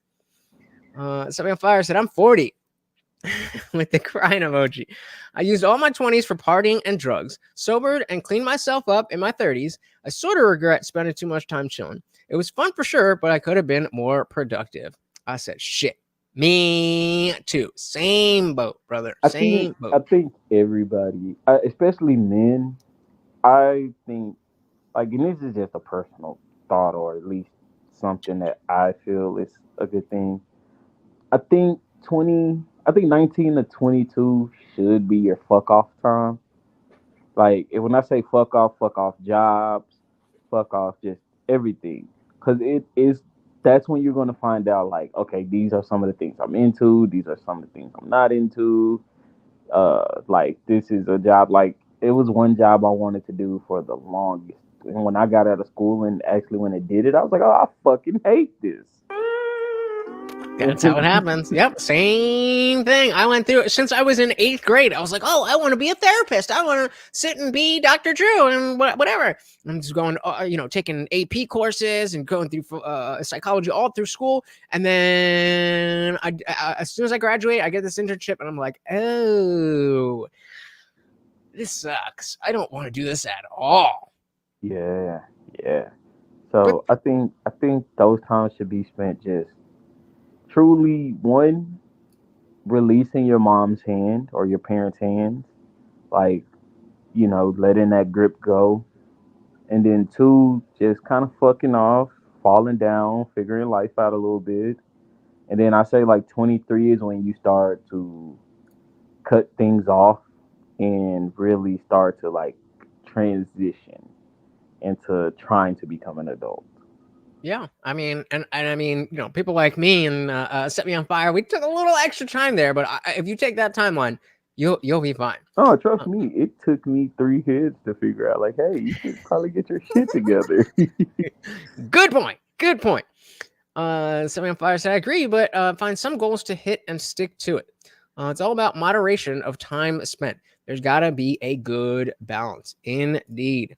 Opus said I wanted to be a teacher, but I could tell something was not right with the schools, even in the 2000s when I went to university and noped out after my bachelor's. Same. I had a roommate who same exact thing. It was so obvious where it was going if you were in the know. Must be nice. I kind of regret not partying in my 20s just a little. Hey, it's never too late. Funny enough, I want to become a teacher now. Why do you say that? Like, and again, I think it's just mainly because I enjoyed like being a little league coach so much, and just the impact that I had with those young, like, I did it for like 5 years, so I got to coach a lot of different young men, and just seeing like them maturing, just seeing the level of confidence that they had in me or comfortability that they had in me to divulge certain things. They started coming to me asking for like homework help and stuff. Like, so what age are we talking about? 13, 12, 13. So like they're getting to that age of like they're starting to hit puberty and really kind of know themselves. And just, I don't know, it was such a, like, I can't really put it into words, but I know like I really enjoyed how we had like a bond of like, hey, I'm gonna get on your ass, but at the end of the day, I'm here for you. And they respected it. and that's why I ask you, because I think that there's a new, like, things have changed, like in what we need in a teacher. And so what was required was at the same time, like, it was a much lower requirement. Like what Opus was talking about was like, I just wanted to teach these kids, fucking math, history, shit, whatever. Like, I don't want to have to deal with all this woke bullshit. But at the same time, now that if you are aware that schools are doing this, then we absolutely need people who are aware of what's going on and don't want to, push inappropriate stuff to the children. And you're definitely, you're definitely more liberal than I would say most of the people who are in this community. But it's not about left and right. It's not about Republican and Democrat. It's about, what's appropriate. And I think once you get off of Twitter, you realize that the average person doesn't like what's going on. It's just, it took the lockdown for people to be aware, and now narratives are spun and people are doing this and that. But that is going to be a big thing that we focus on this year, But see, I also think, and I think one of the things I've always was so confused about when people talked about the schools, but now I am starting to kind of realize is that, like, I work I mean, not I work, but I live in a conservative state. So a lot of things that people say are going on in the schools, that's not happening in our state. It's not like, as far as like the trans stuff and all of that, that's not happening here. Like as far as Black history and stuff like that, that's up and down, hit and miss. It just depends. Cause like where I went to school was an all Black district. Like there wasn't too many white kids there, so they were a little more liberal with what they taught us as far as Black history and things like that. But versus going to a school like South Lake Curl, that's 92% white, it's going to be different. Like I'm pretty sure they don't teach as many like fun facts of Black history compared to things that we would learn at our school. So I like now hearing it, because like when I hear about most of this like liberal agenda stuff, I hear it in like California, New York, like pretty liberal states. So I guess working and living in a state like Texas, we don't really deal with that many issues like that, at least. Well, all the Californians are coming over to start casting their vote as of this year. No, it's definitely been, but I mean that is I take your point, definitely, that like Texas is going to be different than New York. I mean, even like Dallas is going to be different than I'm trying to think of like Staten Island or something. I guess that's still New York, but I'm trying to say like right outside the city, but still. You're going to get, depending on the makeup and the fact that a lot of people are moving from these blue urban centers and going to places like Austin and Dallas, we know there's no such thing as a blue state. Like there's states, and then there's states that have cities that are big enough to encompass that state. So I that's why it's like, hey, if that's something you're into, I like who was just saying that Zippy is like, the only reason to be a teacher these days if you're a masochist who wants to be screwed by the system. If you understand that that's what's happening, we need the people who are willing to say, yeah, I know it sucks, but I want to get in there. I think I can make a difference and I can actually do this. That's what we need. Well, I would also say, because even before all these California people lived here, Dallas and Austin were probably considered the two most liberal cities in Texas in general, whereas Austin and San Antonio were the more conservative. In Houston and San Antonio. But even then, there's certain no-nos that's just not going to happen in our school. And and it's not legally done, so I want to make sure that's very clear. This isn't being legally done, but our schools are very segregated. So as far as like, you mean just like in terms of like what districts? Yeah, like district wise, like where I went to school, DeSoto, Duncanville, Cedar Hill, they're suburban communities and they're very affluent communities, but that's where basically all the Black people with money live. But then you go to like a South Lake, a Allen, a Plano, that's where the affluent white people live. So it's still very segregated to the point where not too many white kids are going to interact with Black kids up in Plano versus DeSoto. But so that's why I said like certain things are taught differently. Like in DeSoto, we learned a lot about Black history, whereas my white friend in Allen, he wouldn't. But transgender shit, that was just off the table. Neither school district was learning about that. So that's what I mean more so. Do you see that changing though? Because I can't imagine that the even if it's just the Twitter activist crowd, I can't imagine that like nobody is going to infect the education system there, or maybe they won't. I don't know. No, I personally haven't seen it. If it's going on, then they've definitely kept it completely under the radar.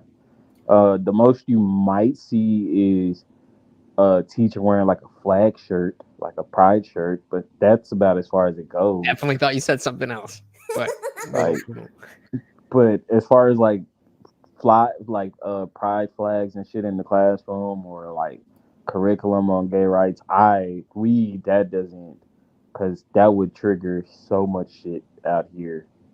So I definitely haven't seen it. That's what I'm saying. Like, as far as pride and transgender stuff, absolutely not. That's not something that is really a big deal out here. Now, the whole, again, like, I guess, quote unquote, CRT, because can't nobody really explain CRT. But CRT, I would say, is a bigger issue here than pride would be. Okay. And so what, like, parents are buying into this, like, oppressed, white people are always bad, black people are always better thing? They're trying to. I don't necessarily, like, I think, so the biggest thing out here, because there's a teacher that kind of got in a little bit of trouble because she had the kids watching My Friend Martin, and it was like a third grade class. And I remember watching My Friend Martin in first, second grade, and they were like, well, it teaches that white people hate black people. And I was like, I don't think that was the premise of it, but, go off. And, the teacher was just like, my bad, whatever it is, what it is, let's just move on about it. And they raised such a fuss about it to the point where, like, the school basically was like, hey, can you just resign so that they can leave us alone about it?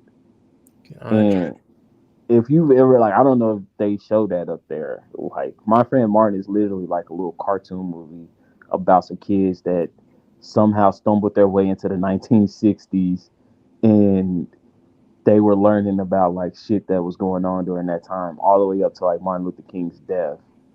And they realized, like, even in the 60s, that they could have been friends, that it was just the world around them that was making them not be friends. Facts. Yeah. And that's why it's so frustrating, because who said it? Was it Opus talking about in the 80s and 90s? Like, we knew what we got it. We got it. Like, nothing new happened with slavery since then. It's messing up. Do you guys believe that slavery has disappeared from the society? I mean, in terms of, like, straight up what we would call slavery, I would say yes, but there's definitely different types of slavery than we know. So why don't you? I'm gonna give you the floor, MC Nemesis on X. Why don't you let the people know who are you, what do you do, and where can they find you? Oh, I'm MC Nemesis. I'm a rapper, and you can find me on X. But beautiful. What I'm trying to say here is, so the schools, right? They're infiltrated with like the diversity hires, like Claudine Gay. Mm-hmm. So we've said for a long time in our culture, in the conservative culture, that the college system is a scam. Nobody believed us until now. Until the anti-Semitism, the clear political agenda being pushed. Now people are starting to understand that white people, we have become the victims. We are at the bottom of the pyramid of the liberal agenda. Mm-hmm. I don't know why. Just because that our ancestors were oppressors. So because our ancestors were oppressors, like, I guess we're supposed to keep battling. And that's weird. Yeah, well, and we don't want to battle. They have that Max Kendi guy. That Max Kendi guy says the only solution to past discrimination is present and future discrimination. That's why it's okay, because somebody that you didn't even know had your skin color and treated people badly. Therefore, it's okay now for those people with that skin color to treat you badly because colors. Are you a conservative as well, do you think? I'm more of a disaffected liberal. I'm a little bit more of a centrist libertarian, but for the sake of conversation, yes, I do call myself a conservative. I'm pretty much liberal. A libertarian, as in far right.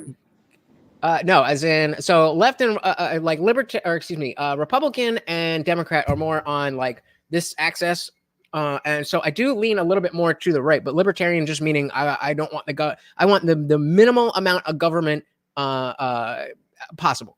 I think that humans, I think that Americans, I think that capitalism can do the work of what we need to do without the government, dictating this, that, and the other.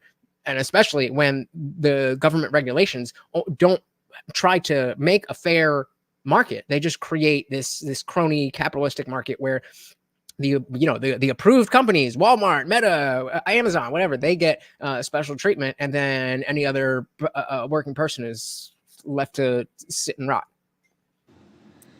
Okay, as a libertarian, that is a far right agenda, what we consider alt right agenda. Well, again, it's not. It's liberty. So libertarian is the opposite of authoritarian. So authoritarian means that you are. Are you familiar with the political compass? For like okay, so there's the biggest one's the Democratic Party, Republican. Then the third one's the Green Party, which is radical left, and then the fourth one's the Libertarian, which is radical right, which is what most of the white supremacist organizations are a part of, the Libertarians. So, I mean, I do. It is true that there's a lot of like white supremacists and people who consider themselves libertarian. But that's like saying that, well, the KKK was Christian, so Christians that's far right. Like that's not really what it is. Libertarianism, especially if you're just talking about the idea and not being part of the Libertarian Party. The libertarianism again is just similar to. It's like one step away from anarchy. And so if you are an anarchist, then you don't believe that we need any government at all. And I don't believe that. I believe that there needs to be some overarching entity and some body that creates the laws, that has our military. But that body should be very, very, very, very minimal. It should be very small and should be controlled by the will of the people. So it's not left and right have to do more with largely economic policies and the cultural things, but the libertarian versus authoritarian has to do with how much do you want the government playing a part in your life. We've got another guest here. Let's add M169 to the party. Welcome, welcome, welcome. How are you doing? Doing all right. Taking my lunch break at work, so I can only be here for a few minutes. And I will skedaddle. Tell you what, somebody said you can't define CRT. I can do it very, very simply. Oh, please. It is simply this. CRT is the belief that racism is baked into everything. And it is not a question of if it occurred, it is how it occurred. Mm-hmm. It's that simple. It's that simple. Yeah, I think, and that's the underlying that's the underlying driver. I don't like this one. I like that better. The underlying driver as to how do we know what to do. So we look at a situation and we look, where is the racism, and that's the starting point. So we find the racism here, even if there isn't. Well, okay, well, I guess that white guy is here, and there's a black person, and maybe the white person spoke for 30 seconds more than the black person. So there's the racism. And that's just not a good way to look at the world. Well, but I think that's when you choose to look at choose to listen to like the nitpickers versus people who are, I would say people more like me, where a lot of things I'm like, that's not racist, but there are certain things where it's like, all right, are we just going to pretend that this isn't racist? Like, I think so. Let's put a pin on that real quick. I just want to tie a bow on this with any film. So, and any film saying is libertarianism is basically leave me alone, I'll leave you alone. It's based on the non-aggression principle that you have property rights. That if you have your body and yourself, you have the right to those things, and you leave other people alone, and other people leave you alone. That's about it. So Trey, can you run that back? What were you just saying? Well, I was just gonna say, I think that's when you listen to more of the nitpicking people, like the people that choose to say everything is racist, because I would argue that most of them don't speak for majority of black people. Like I would Most of who? like people like Al Sharpton, Jesse Jackson, Roland Race Martin, hustlers. like yeah. well, people People like who's them, very like sorry. that's why like but even then I would just say that there are a lot of issues that I would say normal everyday 9 to 5 black people bring up and kind of just get shushed away because of the things that I guess Shut the up, quote Trey. unquote race hustlers Too easy. Sorry. have Too easy.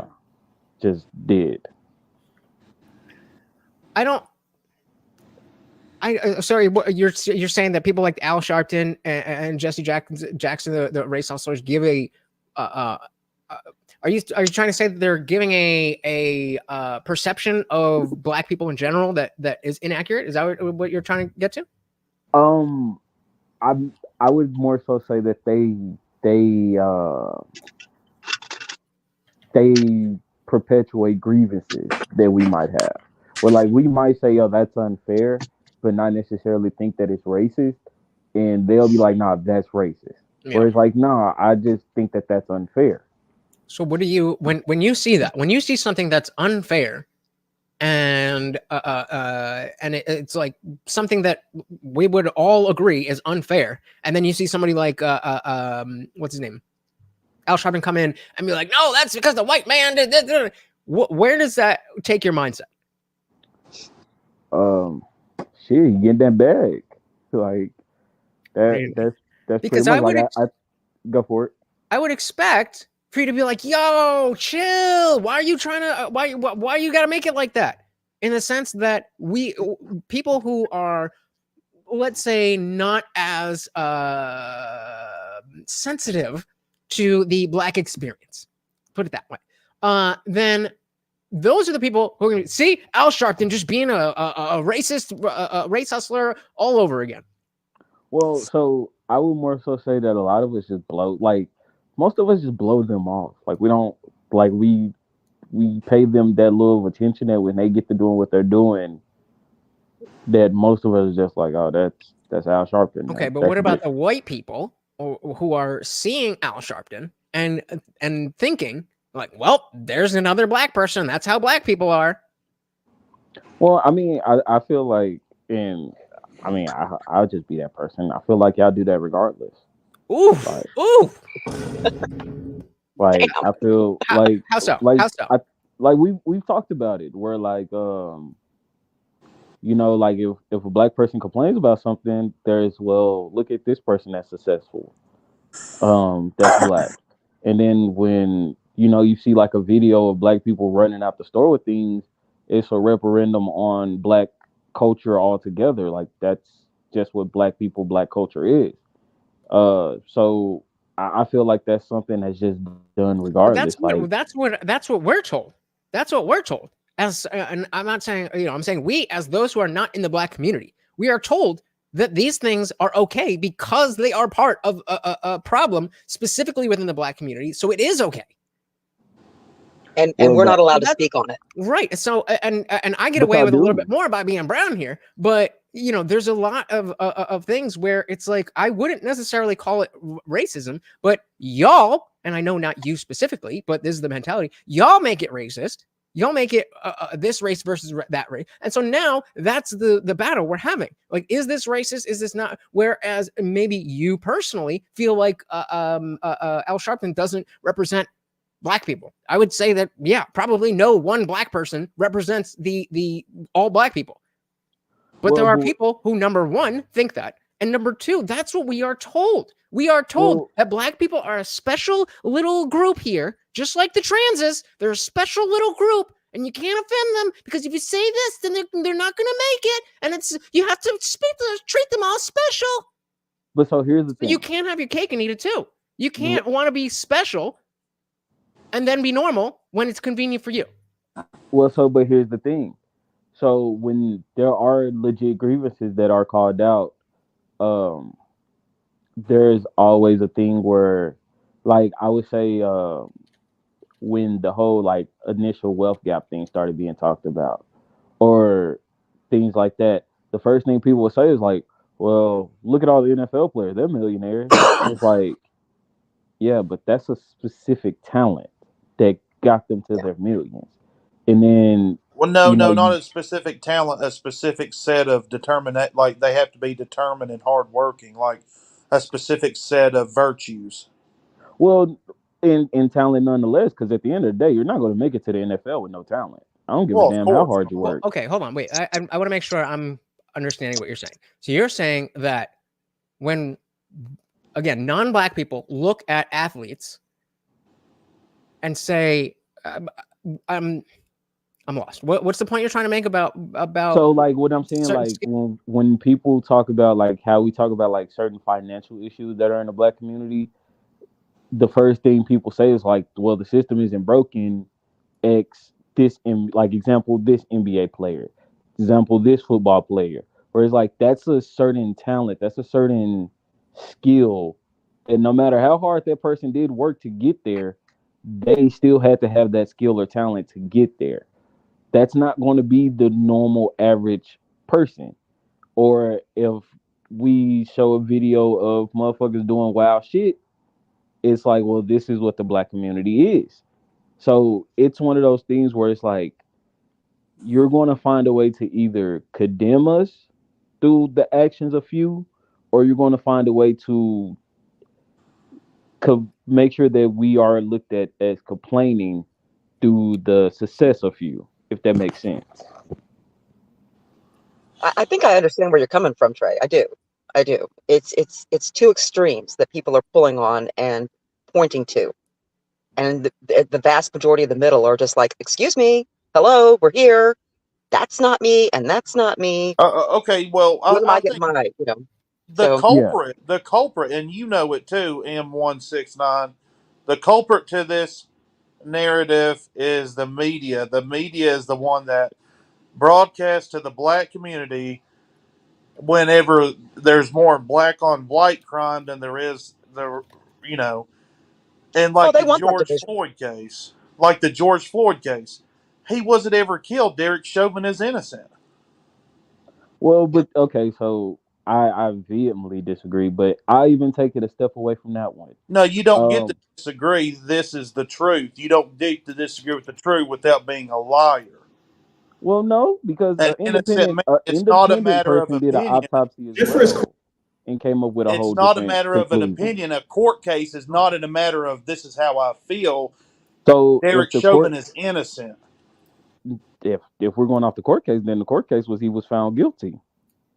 He did not kill George Floyd. Well, if you just said that. So wait, Trey, hold on. You really want to go with? Well, if the court says he's guilty, then he's guilty. We really want to go down that road. The court case. He said the court case. He brought up the court. I was just disagreeing. No. But you're the one who said, well, the court said that he is. Because I'm saying what he brought up. So you're using the court. You're using the court's decision as the truth. So are you willing to say that for any case, if the court says guilty, that means the person did wrong, and if the court says not guilty, then the person did not do wrong? That was you said. Well, they said he's guilty. Yes, but that's begging the question. That's what we're talking about. That was my rebuttal, and maybe I misheard him. If I misheard you, then I apologize. But if I heard you correctly say that the court case and everything, like you brought up the court. So with him bringing up court, I said, well, the court said that he was guilty. And they were wrong. Hey, can't argue with the facts in the court, can we? Absolutely. There's no facts. That's basically the point of going to court, is to argue the Do you know the facts, Trey? Do you know the facts? I do know the facts. What do you think the facts are? The facts is that man kneeled on him for 9+ minutes while he was already restrained and handcuffed. He supposedly had fentanyl in his system, which I'm not even doubting. He could have had that in his system. So there are mitigating factors that could have caused him to die. But that also doesn't stop the fact that you kneeled on that man's neck for 9+ minutes while he was already detained in handcuffs with multiple officers around you. So okay, MC God. What? Okay. So he died of fentanyl overdose. He did not die of asphyxiation. So, all right, even one better. Do you think if they would have actually went on ahead and got him up after them 9+ minutes, and went on Oh, ahead I'm and got sure him they to. would have if the Hold on, Black Lives. Let him finish. Okay. If they got him off after the 9 minutes, what happened? Do you not think that if he would have started to have a medical emergency after they've already had him up in the police cruiser, that they wouldn't have been able to get him to the proper medical place that he needed to be to save his life? Sure. That's why he shouldn't have said, put me on the ground, take me out of the car. He should have just got in the car and got the help that he needed. So after the 9+ minutes of y'all just still kneeling there, like, nobody think that, okay, we've detained him, we've actually gotten him under control? He was the one that didn't want to be in the car, so they waited for But the I'm ambulance. asking, They were after waiting that, for the like, ambulance. That's specifically so. What should they have done then? I think at that point you need to make the real decision. At that point, you are in custody of him. If you are going to say, "Hey, we got you under arrest, we have you handcuffed, this is what's going on," then at that point you are in custody of him, and I feel like at that point you should be able to make the proper decision. Right, but you know that the testimony of the I don't remember exactly who it was, but the somebody who had authority over the training practices said that Chauvin would have been justified to escalate beyond the MRE hold and use the taser. So we're in a situation. Oh, I didn't even see. Sorry, Stephanie. Probably could have jolted his heart back. I'm gonna have to bounce because I got to get back to work. But I just wanted to All right, pop in and say in the after party Happy New if Year. you're there. No, I'm working tonight, so I can't. Oh, all right. Well, thank you so much for coming up. We always No problem. appreciate I'll you. be listening in, and when I can, pop a comment in, I will. Happy New Year, everybody. Happy New Year. Enjoy the rest of your work New day. Year.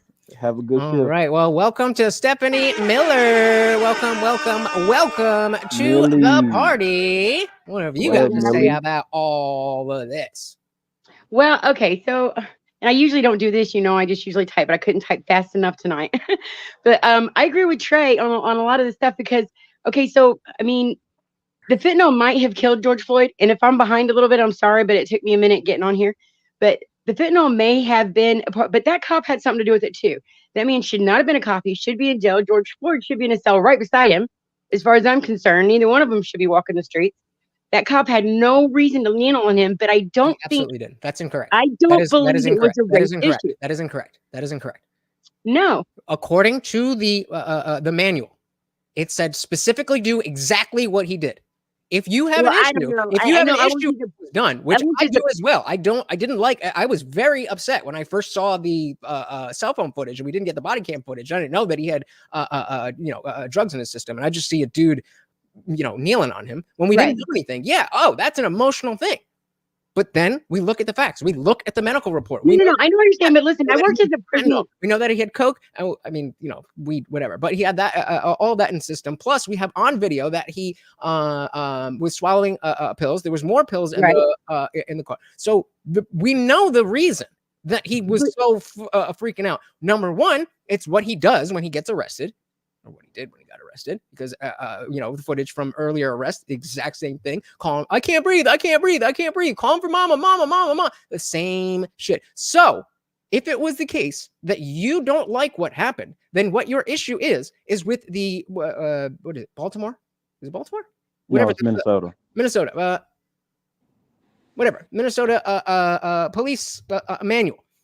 Derek Chauvin's mom showed the picture where they say, hey, cop, you do this. And so Derek Chauvin, a cop, did this, and then he got fired. All right, but exactly. Listen, according to protocol, at the time of the incident, they proved in court that he would have been justified to use more force. He would have been justified to use the taser, which is a higher form of force than the MRE. So I am right there with you. But listen, I worked as a prison guard, and when I was trained doing that, we were told that you don't even leave somebody on their stomach with their hands cupped behind their back for that long of a time because they could have asphyxiate. Now, I don't think I agree with that. I agree. They should change the manual. They do need to change that because that's. I mean, we all agree. Derek Chauvin did nothing wrong. But Derek Chauvin did nothing wrong. I don't think he would have done that if there weren't so many cameras on him. I think it was a power trip. I don't think it was a race thing. The only thing that made it a race thing is there wouldn't have been 20 people standing there with cell phones if it had been a white guy laying there. That's the only thing that made it a race thing. All those people stopped because it was white cops and a black guy, and that's what made it a race thing. The Derek Chauvin The is a media power has tripper. been He's an brainwashed ego problem. I for don't a think it's a race narrative. thing. I think it's the ego thing. And You have no, I been don't think. brainwashed. Listen. You have been brainwashed by a narrative. It's been of lies. I'm not brainwashed by anything, dude. I watched it. I watched the whole thing. Where do I you look at get your everything. news Okay, from? I'm not Where brainwashed. do you get your MSNBC news or from? CNN? do what? Where do you get your news from? No, we're a little bit deeper than Yeah, CNN over here. I don't I'll get tell my you. news from mainstream I'll tell media. you where Okay, I got this I story don't get my from. news from mainstream media. The But I'm Daily telling you right Wire. now, The Daily this, Wire. I'm an annual subscriber to the Daily Wire. so is That's my where I get husband. my So I watch news. it every damn day, every one of them every day. So no, I don't get. I am forming my own opinions on my own. Okay, I don't think that there was a reason for him to stay on him as long as he did. And I think if there weren't a bunch of people telling him how to do his job, he probably wouldn't have. I think that he was trying to show people, look, I'm the boss around here. I'll sit here as long as I want to. I do think he has an ego problem. And What in the there's trial other told you that? issues that What from his Floyd wasn't testimony the or the only trial? complaint that he had. Stephanie, what was it from the trial or even from him specifically that leads you to that specific conclusion? Just watching it happen, dude. I mean, we were watching it that day it happened when they started putting the videos everywhere. So you just just watching the whole so you thing. just Do feel I like think he should be in prison? No, but I don't think he So you should be a just cop. feel like it. So you just feel like it. Just from what I saw of it. Just from what I saw of the video. You Yeah. looked at I it and don't you got a believe for feeling, and now second you're 20 people would have stopped saying with that cell phones on them had it been a white guy laying on the ground. I don't think for a second they would have. Zippy. We gotta be nice. I don't know. This might be. Stop. I'm not. But here's the thing, though. Do you really think there's so? Do you ever feelings, see and then videos? there's Do you see facts. videos of white people getting beat by cops? Do you ever see videos of white guys? Yes, I mean, they do it. They do the get beat. media buries You've it. got There's a jail more. here that has several people dying in it that are all No, white black people are Nobody the hears anything violent about ones. that. Black people Because it attack doesn't my work. people. Black people attack my people way more than we attack them. Black I didn't people say that. commit way more crimes. They're dangerous. Stereotypically, it's right for us to stereotype them. See, I just set me on fire saying the same Wait, thing. wait. What do you? Hold on a second. Set me on fire saying the same thing that Stephanie's saying, is that I think it was an ego problem too. Man versus man always leads to ego controversy. But what in there points to ego? I don't understand what it is that Nothing. They just kept what can you point to? That, you could tell the other side. Hold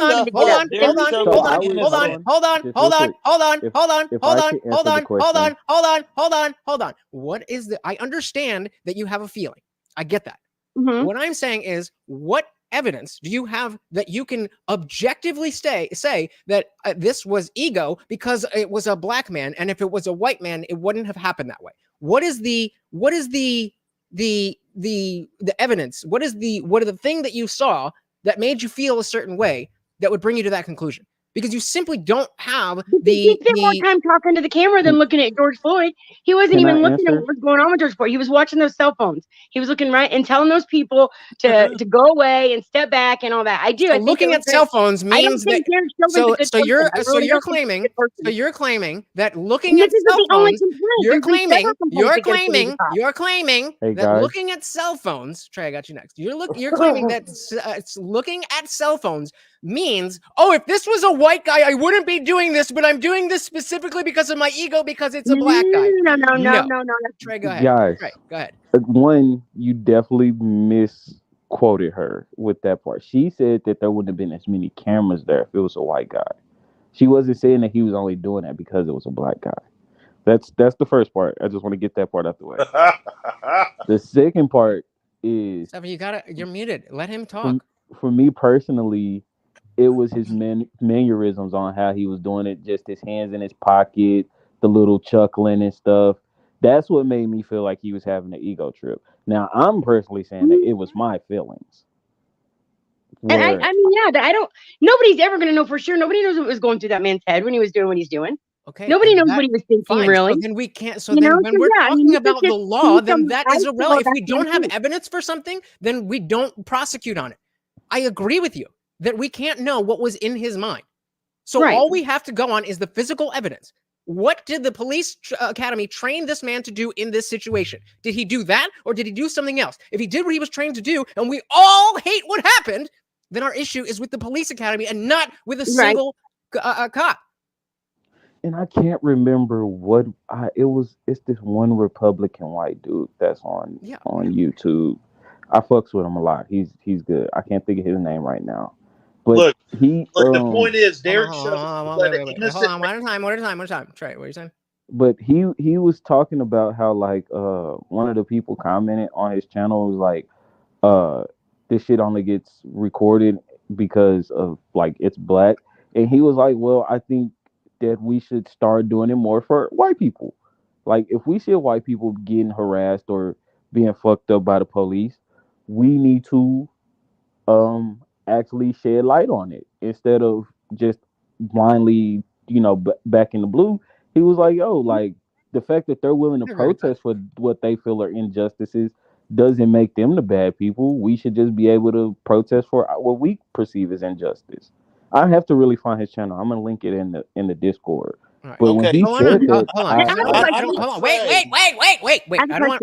Hold on. I don't want to loop around on this all night. So I do want to slightly change the paradigm with what Set Me on Fire sent us. Let's just tie this up real quick. And if I'm saying he was looking at a crowd that at any moment could attack him.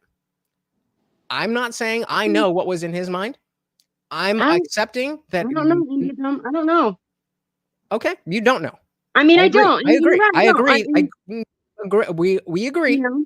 We agree that we do not know what was in his mind, and he could have been looking around because he didn't want to get attacked. He could have been looking around because like, oh fuck yeah, I got this N-word on the ground. Oh, he could have been looking around because he just wanted to. We don't know, so we cannot use that as a reason to condemn him. That's not how that works. So let's see what we got here. Why are we question real quick though, please, Lutch? What's up? For this other guy that I've never seen before, not Trey, this other dude. Did you say earlier, is that what you said earlier, that white people have a right to stereotype black people? Is that what you said? Oh, of course, because black people are more violent. Oh my God. It's like Muslims are more likely to be terrorists. Oh my God. Lutch. I got a. What do you mean? They are. I got a hard disagreement. Based on the FBI statistics. Okay. This is why. Wait. I got that. People like you that help them to get away with that bullshit. It's people like you saying the things that you're saying is what helps them get away with that narrative. Relax. Jesus fucking Christ. Jesus fucking Christ. Chill the fuck out. Take a weak side. I'm smoking a cigarette. I'm chilling. So when I missed the context when you were saying that white people should be allowed to stereotype black people. Are we talking in strictly a free speech context, or are we speaking in what should be acceptable for people? Like what is an example of an acceptable case of a white person stereotyping a black person? Well, not just. I think everybody should be stereotyped. Like based on the FBI data, we know that there are more black people commit crimes. And we should investigate black communities to see why that is. We can only surmise right now that is because of the lack of the family dynamic, lack of fatherhood in the black community and poverty as well. But they commit more crimes, just like Muslims are more likely to be terrorists. Okay, but so then would you look at an individual Muslim and treat him based on the notion that he's a Muslim, or are you just stating that in general black people per capita commit more crime? Muslims per capita are more likely to be a terrorist than another group.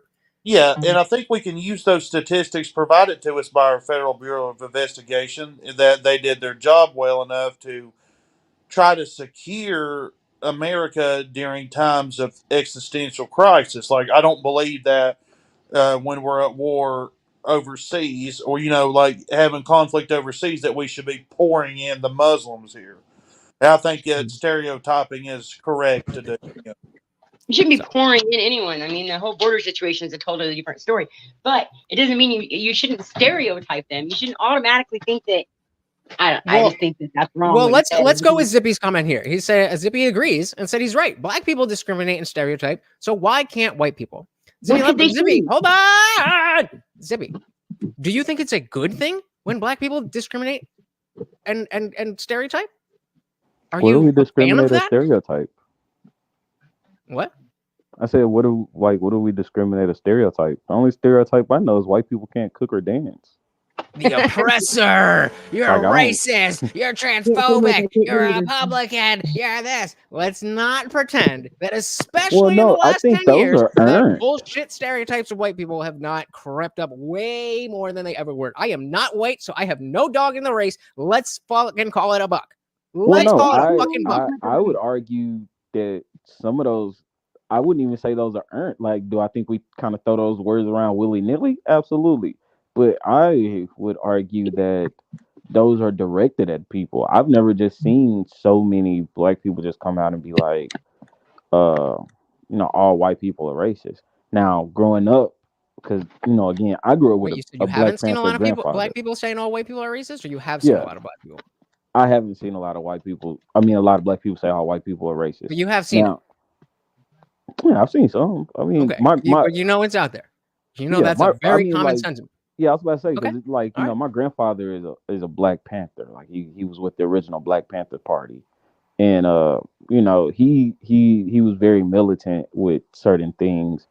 So yeah, I know certain things like to look at, but I've never just seen black people be like, yo, all white people are racist or woo woo woo. So there are a lot of things that I was like, nah.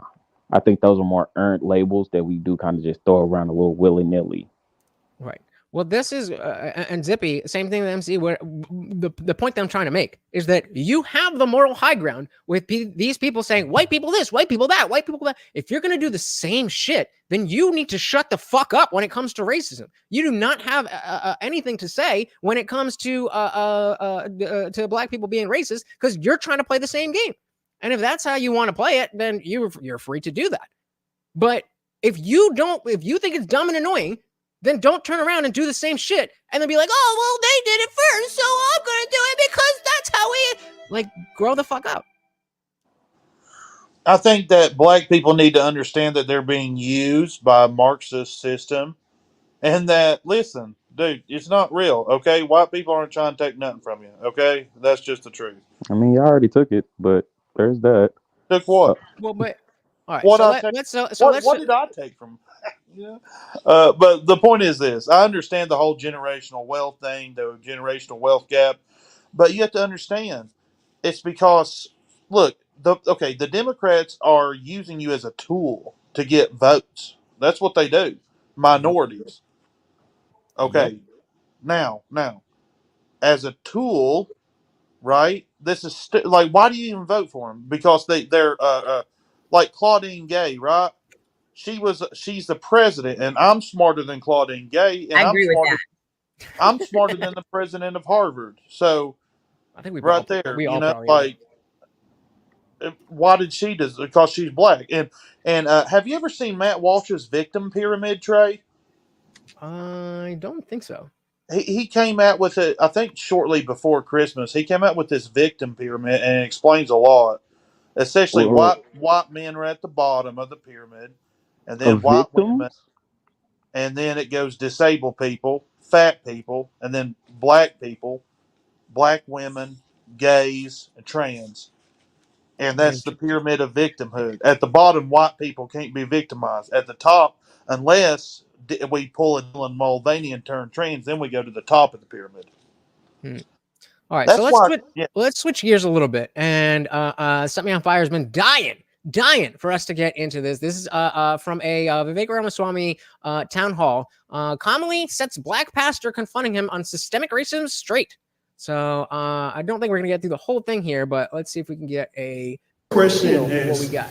I was looking on this pamphlet right here. Yep. And one of the things that obviously stuck out to me was reverse racism.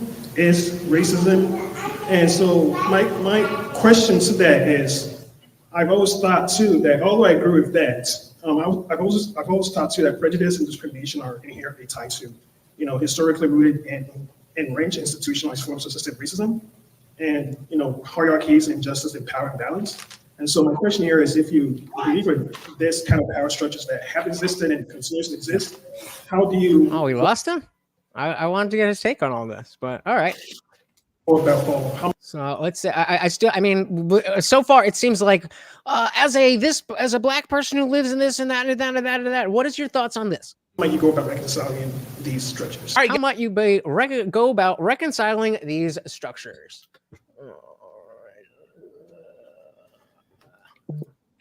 Question, get into it. We don't have these kinds of open conversations anymore in this country. And so the heart of the question, let me summarize it, is reverse racism is racism. You agree with me on one hand, but on the other hand, how does that account for historical injustices in this country, including power structures that may be based on inequalities grounded in race? It's the heart of the question. Yeah, fair. Thank you. So here's my view on this. Have we been perfect through our national history? Absolutely not. Right? I mean, we have... Real quick. Ron DeSantis needs to learn how to pause like that. Listen to it one more time. Have we been... So here's my view on this. 1, 2, 3. Have we been perfect through our national history? Absolutely not. That is how you get people's attention. Right? I mean, we had slavery for 160 years. There was a civil war fought over it. Some people learned that later in life than others, but that's okay. But you know, that's history, right? It's American history. And so the question is, what do we do about it now? So I'll give you my honest, sort of candid feeling about where we are. Was there a time and place for correcting for those past injustices? Yeah, I think it was like in 1870. And did we do a perfect job of it? No, we didn't. Yeah, I agree with him on that, right? And this is something I've said before, you know, when people want to have the conversation about reparations. Love you, brother, but I appreciate you having fact that I for the reparations, but that reparations program is Democrats, small black one, we saw it again. Not to be zero, but more than so-called. We would think of, but at a certain point in time. So you said there was a time when it was appropriate to fix it. I think that at a certain point you would think of as racism in this country, or you could fill in the blank, sexism, or any other physical form of discrimination, it gets to be small enough, not to be zero, but small enough that the best thing we can do is let it atrophy to irrelevance.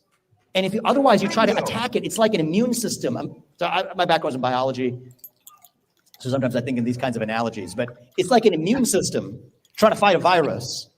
Long after the virus is gone, or almost gone even, it starts to attack its own organs. That's what I see happening in the country. And so here's my view, to make that kind of abstract reflection a little simpler.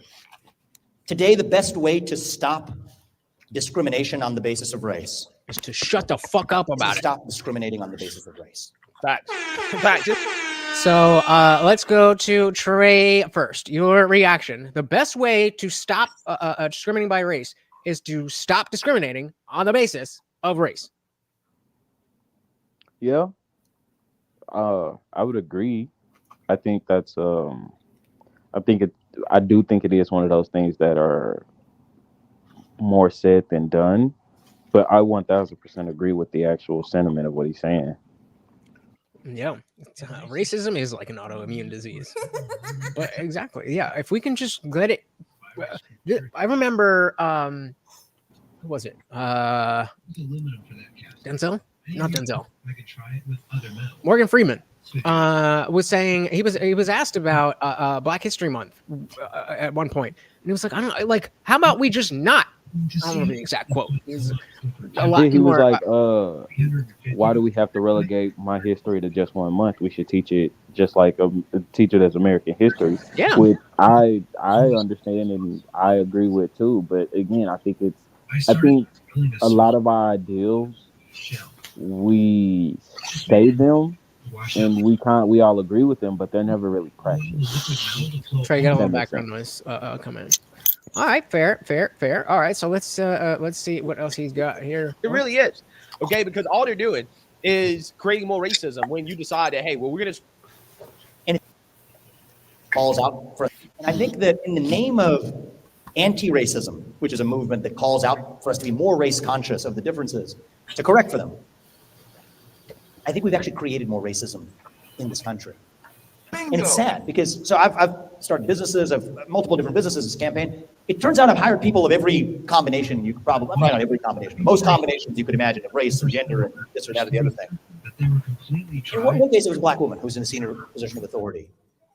One well-compensated, high position of authority. A lot of people. In order to properly. Oh, Stefan, that's your TV. Is it? Would be jealous of that position and want it. And it hurt, right? Somebody who's upset she's above the hierarchy, she just got her job because she's a black woman. She's checking the box. And that hurt me, not because I took it as an insult because I don't hire people that way, but it hurts me to say that's unfair to her. Yeah. Oh, sorry. I forgot to share, brother. So the soul is quoting, "Stop calling me a black man and I'll stop calling you a white man," was part of that Morgan Freeman thing too. Exactly. Exactly. It is unfair to her. Okay. And this is why I have a problem with all these affirmative action hires. And this is why I have a problem with affirmative action in general. And for a system, it's not fair to anybody. It's not just to anybody. To stand for a system where we see each other as called upon to see each other on the basis of the color of our skin. And so at a certain point, the right answer is, I think we have to move forward. If we drive with our eyes in the rearview mirror, we're just going to keep crashing the same car and recreating the very thing we wanted it to eradicate. So that's what I believe. And that's why I'm against, what you'll call, what does that refer to? Reverse racism, like affirmative action, right? Quota systems, direct or indirect. I'm against them because I think they're inherently divisive. They're anti-meritocratic. I think they're anti-American at their core. And so you will never, it's kind of like, in a philosophical sense, like the answer to the first question. We're never going to defeat the people who disagree with us by censoring them, by using the tools of the opposition against them. So I say that in the category of speech. Well, we Republicans have been censored, and we have. Conservative speech has been censored, so we're going to come back and censor you. We're never going to win that way because you lose the very thing we're fighting for. So it's the same thing. Well, we experienced racism, now we're going to get racism in reverse. That's exactly what I'm talking about. That is precisely what MC. Thank you for coming up. I don't know what happened, but you are more than welcome to come on back. Even though, some people didn't love your opinions. I think Opus was saying, this is a free speech platform, and I mean, I have to deal with YouTube, but you can say on this platform that you believe that white people should be stereotyping black people, because I will push back against that. And we will have an interesting conversation. And when we then realize that, it's not really about, you want to put down black people because you hate black people, but you're saying, if they're doing it, we should be able to do it too, which is, it's not the worst position, but the position should be, hey, they're doing what I don't like. So we should make it so that people don't want to do the things that people don't like. What do you think, Trey? I'm indifferent when it comes to certain things, like when it comes to just certain things in general. Like I think Bill Burr kind of said it when the whole George Floyd riot first started, and he was like, like, we've kind of had this opinion, and now that they've gathered their own opinion and they're saying it back, I don't necessarily think like, sit down, shut up, and just listen to us. But at the same time, he's like, we've got to create our narrative about them, and now they're creating a narrative about us, and we don't like it. So it is like, it's a little funny that like there's been like creative narratives and things like that to the point where like black people are like, I guess finally getting our shit off about how we feel about white people, especially like certain white people, and just to like hear them be like, that's racist, and y'all shouldn't be doing that, and y'all shouldn't. And it's kind of funny because it's like we've listened and watched y'all do this for so long, and it doesn't make it right. I don't think two wrongs make a right, even though I am part of the problem as well. I'll agree to that. But at the same time, I don't know. Like, I agree with Vivek that we just do need to kind of just stamp it out and just kind of shut the fuck up about it. But it is one of those things that's never going to happen. Like, as long as there's people like Tariq Nasheed and what's that dude name we were just watching last week? I forget his name, but I disagree with that.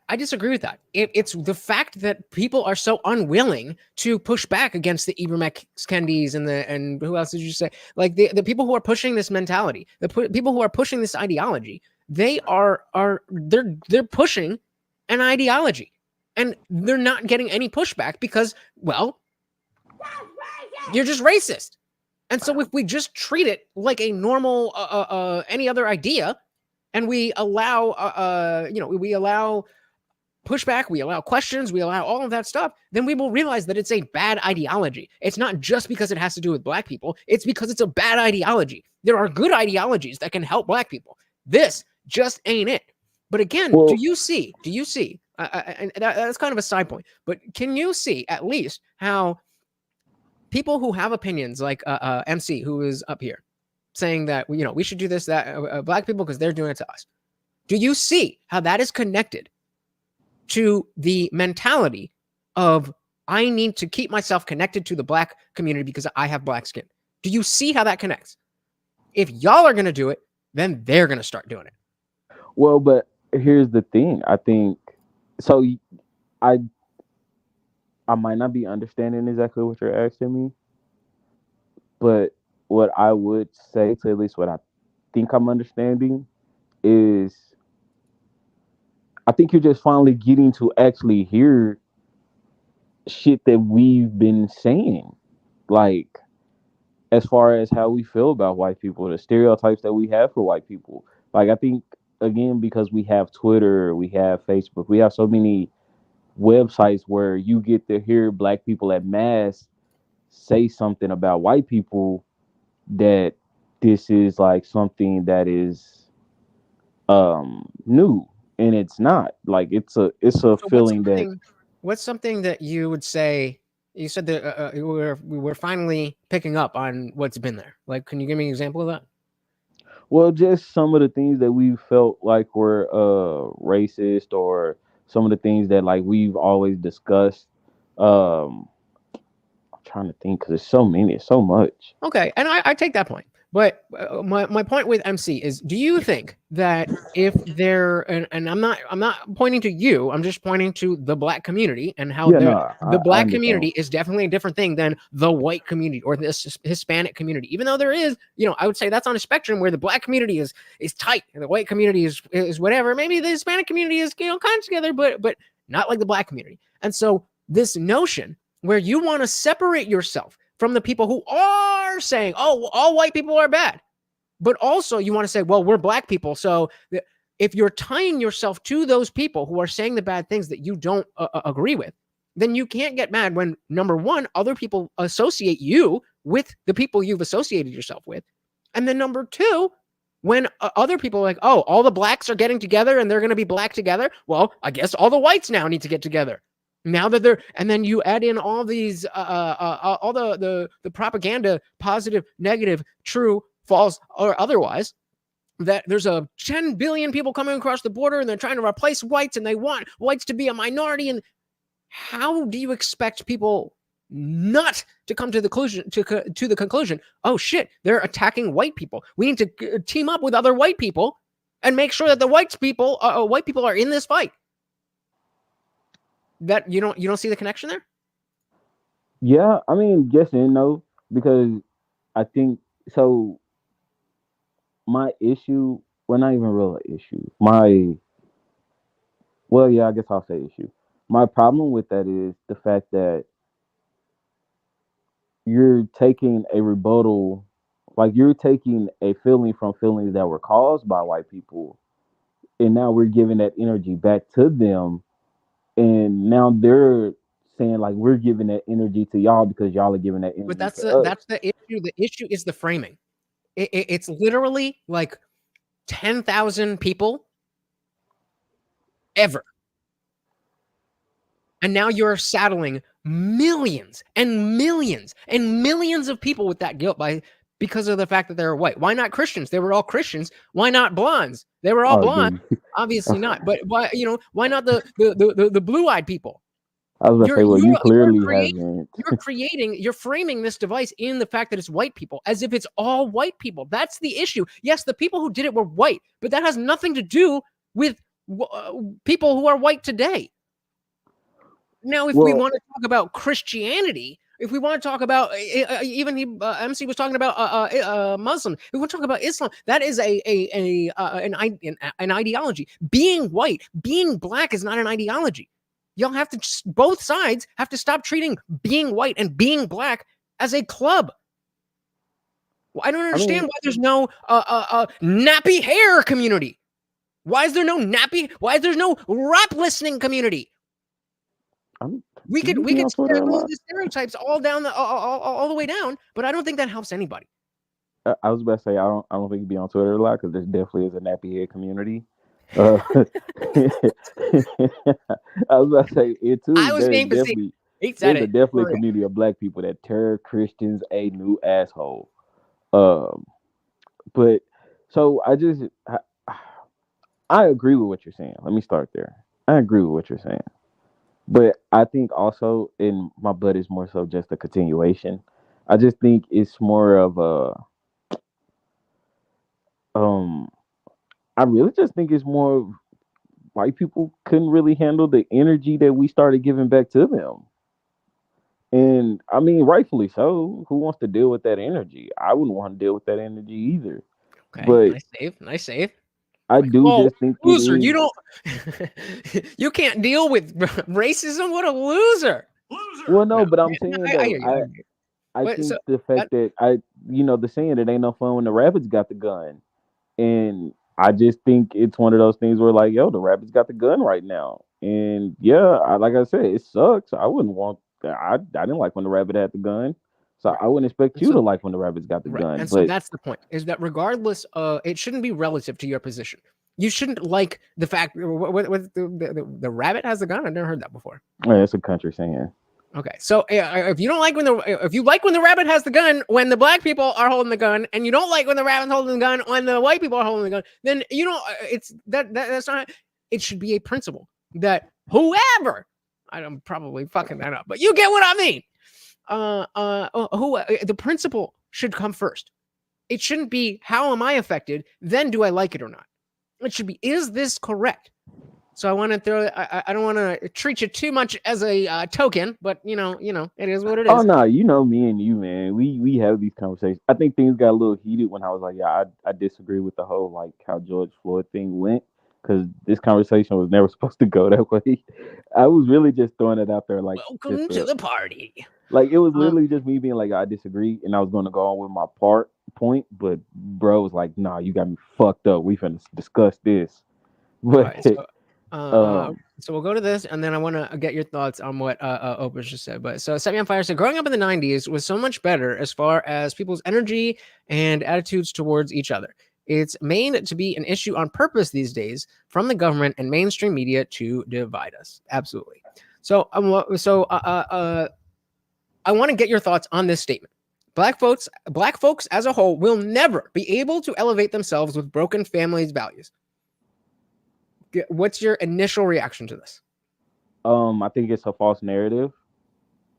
Is I would say, as far as the broken family values, I think that's a big false narrative. How so?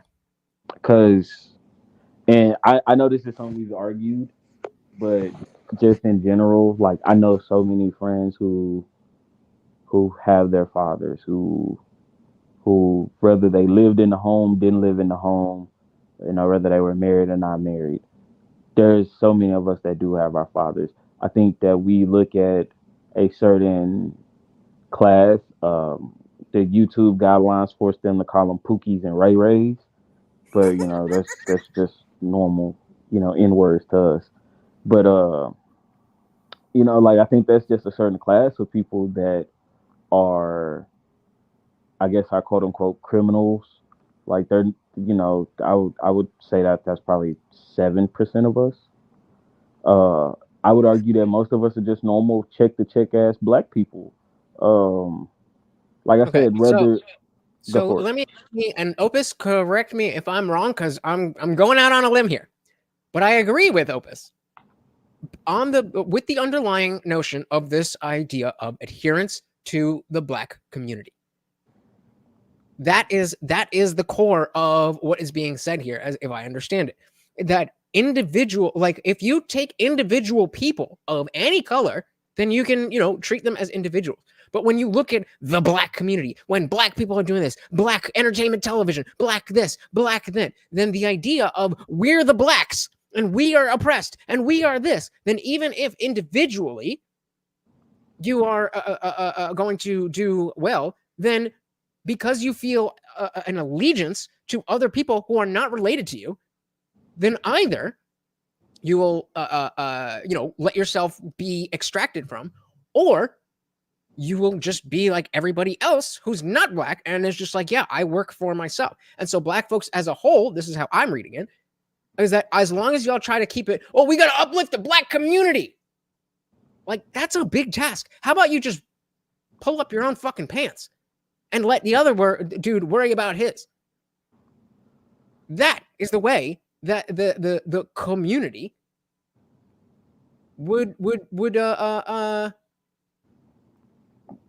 do best, in my opinion. And again, let me know if I misinterpreted what you said, Opus. So I would agree. I'm like 50-50 on that point, because I definitely think it is up to the individual to want to do better for themselves and to do better for themselves. So let's start there. Let's put the starting point there.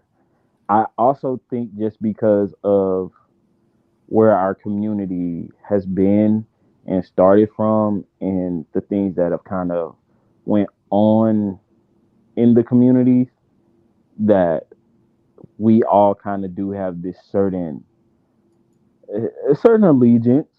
You know, there are ones who feel like, yo, I got mine. It is what it is. Fuck y'all. And then there are some that get it and be like, yo, I need to give back. So I think it is just one of those things of like, you know what? I can give you a perfect example. My mother was basically the hood's mom. Like, if you needed something, if your baby didn't have no milk, or if your baby just whatever, like if you just needed something to eat, you know that you can knock on Miss Williams' door and she was gonna make sure that, you know, even if it was just some rice and beans, she was gonna make sure that you had something to eat. Or, you know, if your baby needed some school clothes, even if it was hand-me-downs, my mom was gonna make sure your child had something to wear. So dilly dilly to Mrs. Williams. Yeah, so it's one of those things of like, it's just one of those things of, when we say Black community, we're saying our community, but we're also just, I guess because we do say Black, that, you know, it's whatever, because I'm pretty sure that happens in Hispanic communities. I'm pretty sure that there are white communities that if you go knock on Miss such and such door, that, you know, she's willing to give you the goddamn shirt off her back. So it's not necessarily a thing, but I think because of where we come from, and I don't think we really studied the true effects that the crack epidemic had on our community.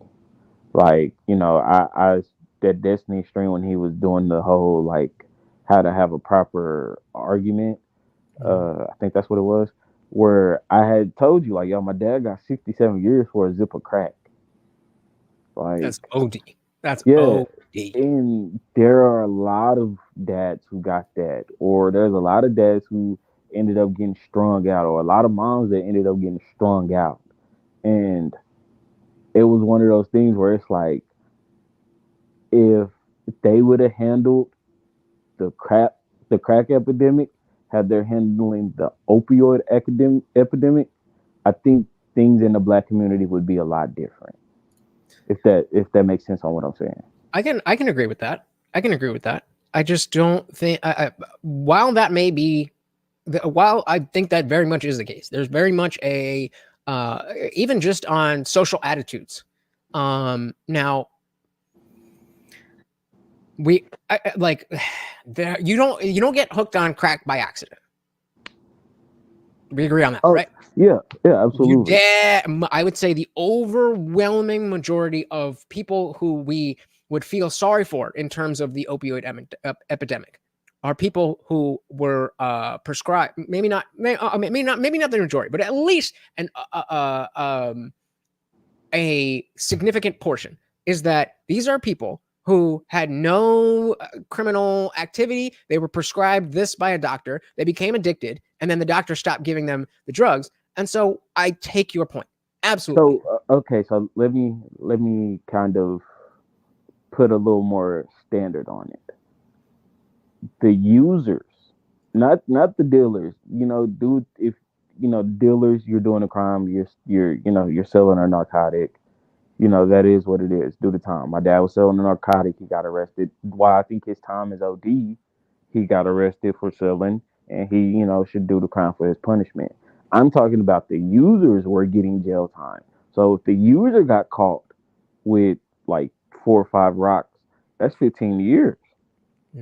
Whereas a user of opioids who ends up going to real deal heroin, they're going to do what they can to make sure that person gets cleaned up. So I think that's more so what I'm saying as far as how we handled the users. I should have said how we handled the users. Sure, but I mean, either way, I was talking about the users as well, and there's no argument that the way that society treats the opioid epidemic is way softer and kinder than the crack epidemic was treated. There, end of, like, full stop. I'm just saying that you can look at that and say, oh, racism, or you can say, well, number one, people saw how racist it was to deal with the crack epidemic that way, so we didn't want to be that racist. Number two, again, we have doctors who are, the users are people who were not looking for illicit activity. There's nobody does crack by accident. People get hooked on pain pills by accident. I didn't. I was like, fuck yeah, let's do it. But people do. And so when you and the numbers of that, when you see that that's the case, and we see that we all agree that the handling of the crack epidemic was bad, it almost sounds like, well, they threw us in jail for 60 years. They should throw you in jail for 60 years. When it's like, no, nobody should be thrown in jail for 60 years for drugs. That's why. No, absolutely right. Absolutely. And so those are two different ways of thinking about the exact same concept of the crack epidemic being treated one way and the opioid epidemic being treated in a nicer, softer, more sensitive way. You can look at that and you can say, there's racism. Or you can say there's disparity. And yes, people in the crack epidemic were treated grossly unfairly, and a lot of it was due to race. Yeah, so I think I definitely wasn't bringing up the opioid epidemic to say it was about race. I was just more so saying that I think if we would have handled a lot of those people who were users and strung out on it, I think if we'd have handled them like the people that was going through the opioid epidemic, I think our community would have ended up a lot better, because there were so many kids, like I knew a lot of kids that had to go live with their grandparents because dad's either dead or in jail, or mom strung out on that dope, or just it was a lot of different things that was happening that it was like, oh man, this is like, it's all bad. And so it was basically like if we would have just handled it with like, hey, the dealers, yeah, you gotta go, you gotta go do the time, you gotta go sit down, it is what it is. And so, and the users, we get you the help you need. I think then we get a lot of fathers back. And I think that we kind of heal, because I mean, I don't think that's something that absolutely cannot be ignored either, is that we want to talk about, fatherless homes in the black community, You can't complain about that when the white dads are doing, the poor white dad. It's because it's all mostly class. So the poor white dads are doing blow and doing meth and doing whatever, and the black dads are doing crack. But the white guys go away for 10 years if they don't have a lawyer, a fucking misdemeanor if they do. Black dude's got 60 years or 10 years if he's got a good lawyer. That's not good. I mean, you'll definitely get people who will say, "Oh, that doesn't happen," but they're wrong, and they're not willing to see the full scope of things. I just think so again, I wholeheartedly agree with Vic. This is probably the first time I actually agree with him. Yeah, it's still something sleazy about him. I can't put my finger on, but I agree with him as far as I do think the way that we kind of get rid of this is by And 177,000 cutting it pictures out. on the streets. There's shithole. But I also think I just think honestly, and it doesn't make it right, but I do think that white people are kind of just like, oh damn, they're on our ass right now. So two wrongs don't make a right. Let's always I always stand on that. But it is one of those things where I'm just like, hey, at this point, everybody just shut the fuck up. We let the chips fall where they may. I'll leave you with this. And I'm not looking for an answer, just a question, food for thought. Do you think that I would be better off? Again, I know we kind of, but do you think I would be better off if I felt some type of obligation to the atheist community? Would that make me better off, or would that make me worse off?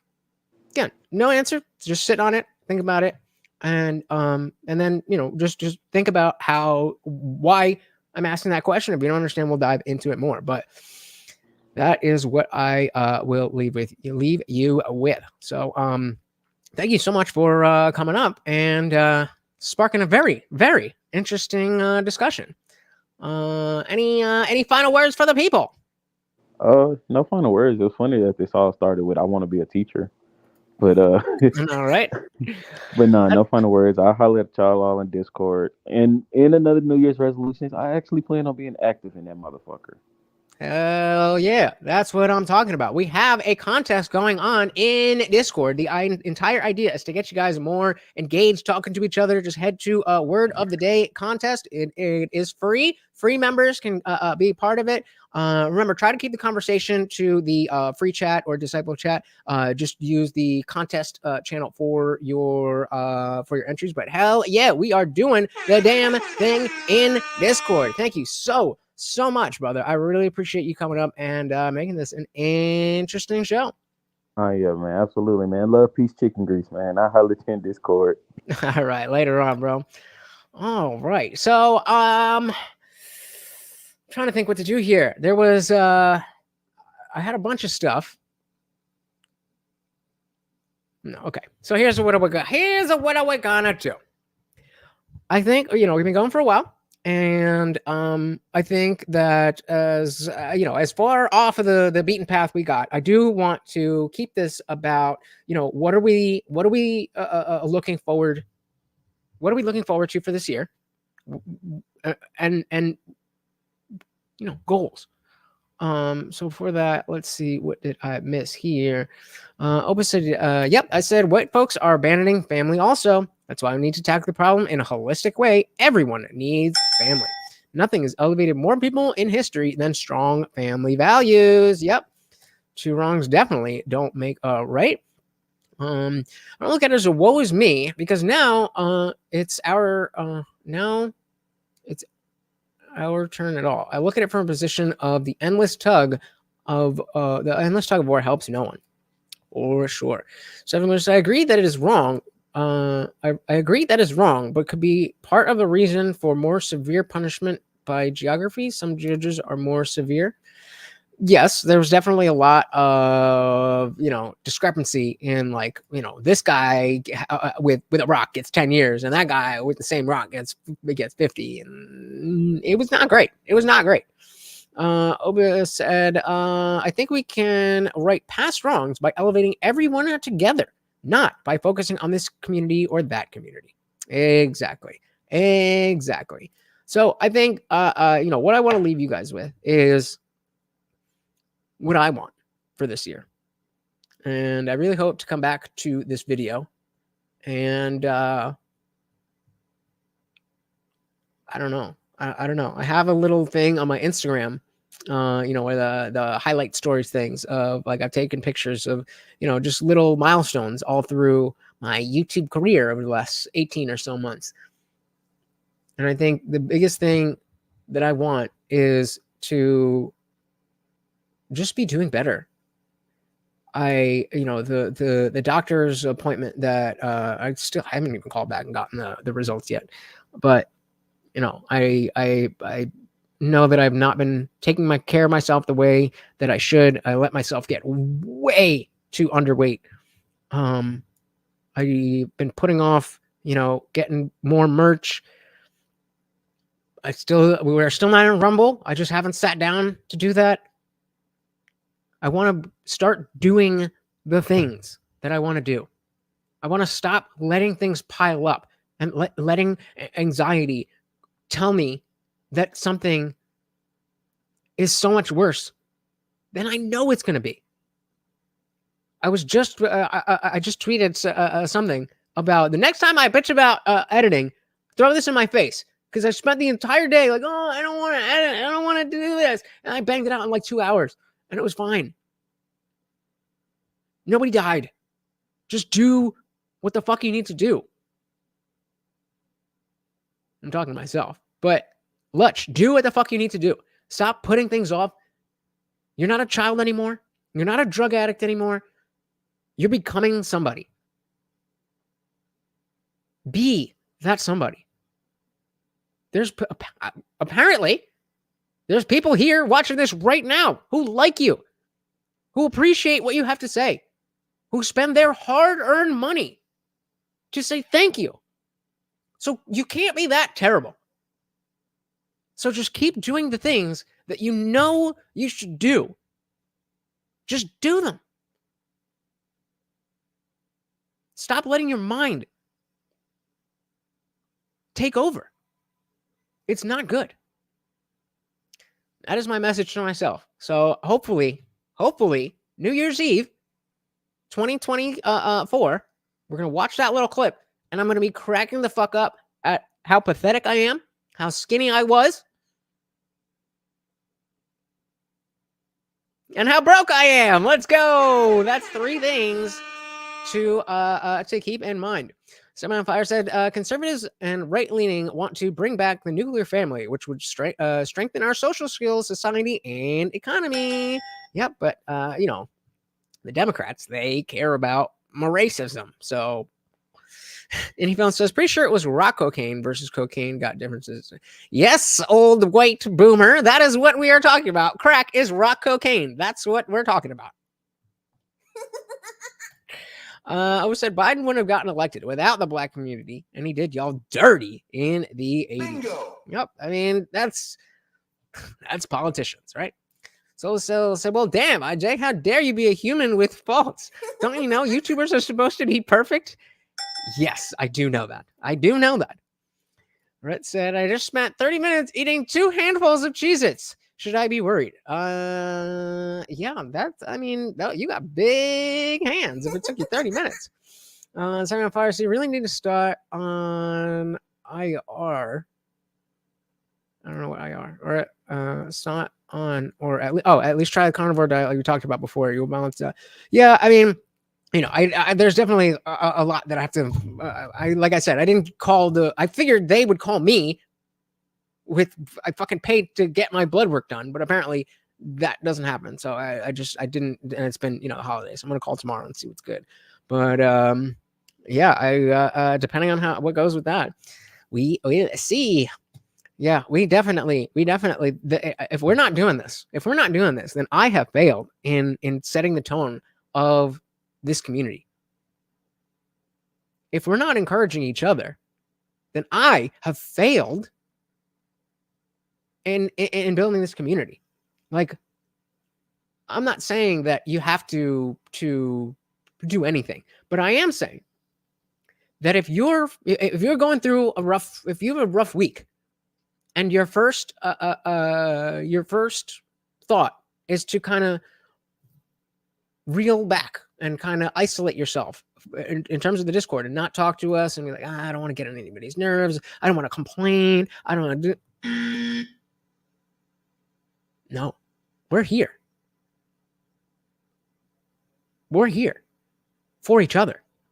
We're here for a goal, and that goal needs every one of us to be everything that we can be, just like the army. But seriously, it's, and again, I don't need you to act like the Discord community is your therapist or your diary. The point is, we can build something real, and it can be just a fun thing to hang out and talk about politics, or it can be a lot more. You see them out there. You see these communities out there. We have the foundation for that, but better.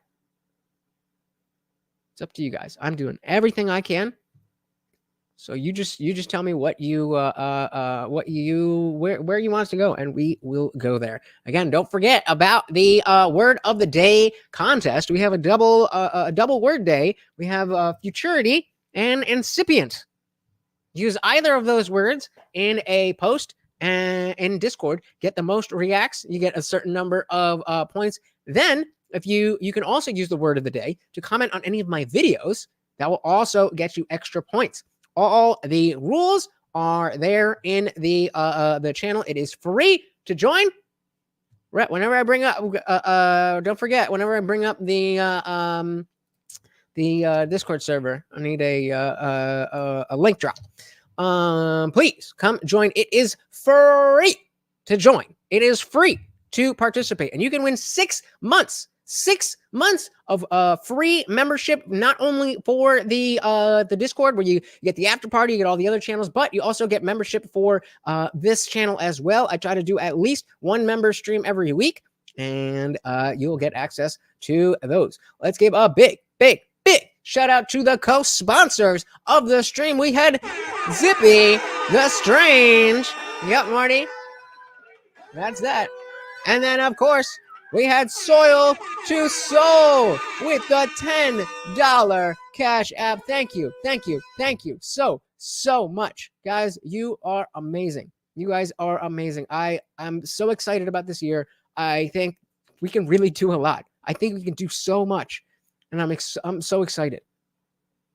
I really want to do this, guys. Let's do it. Until next time, once again, this is Marty, and I have been your host, Lutch, aka the Indian Jesus, here to resurrect the second coming of common sense. Until next time, guys, we are out of here. Peace.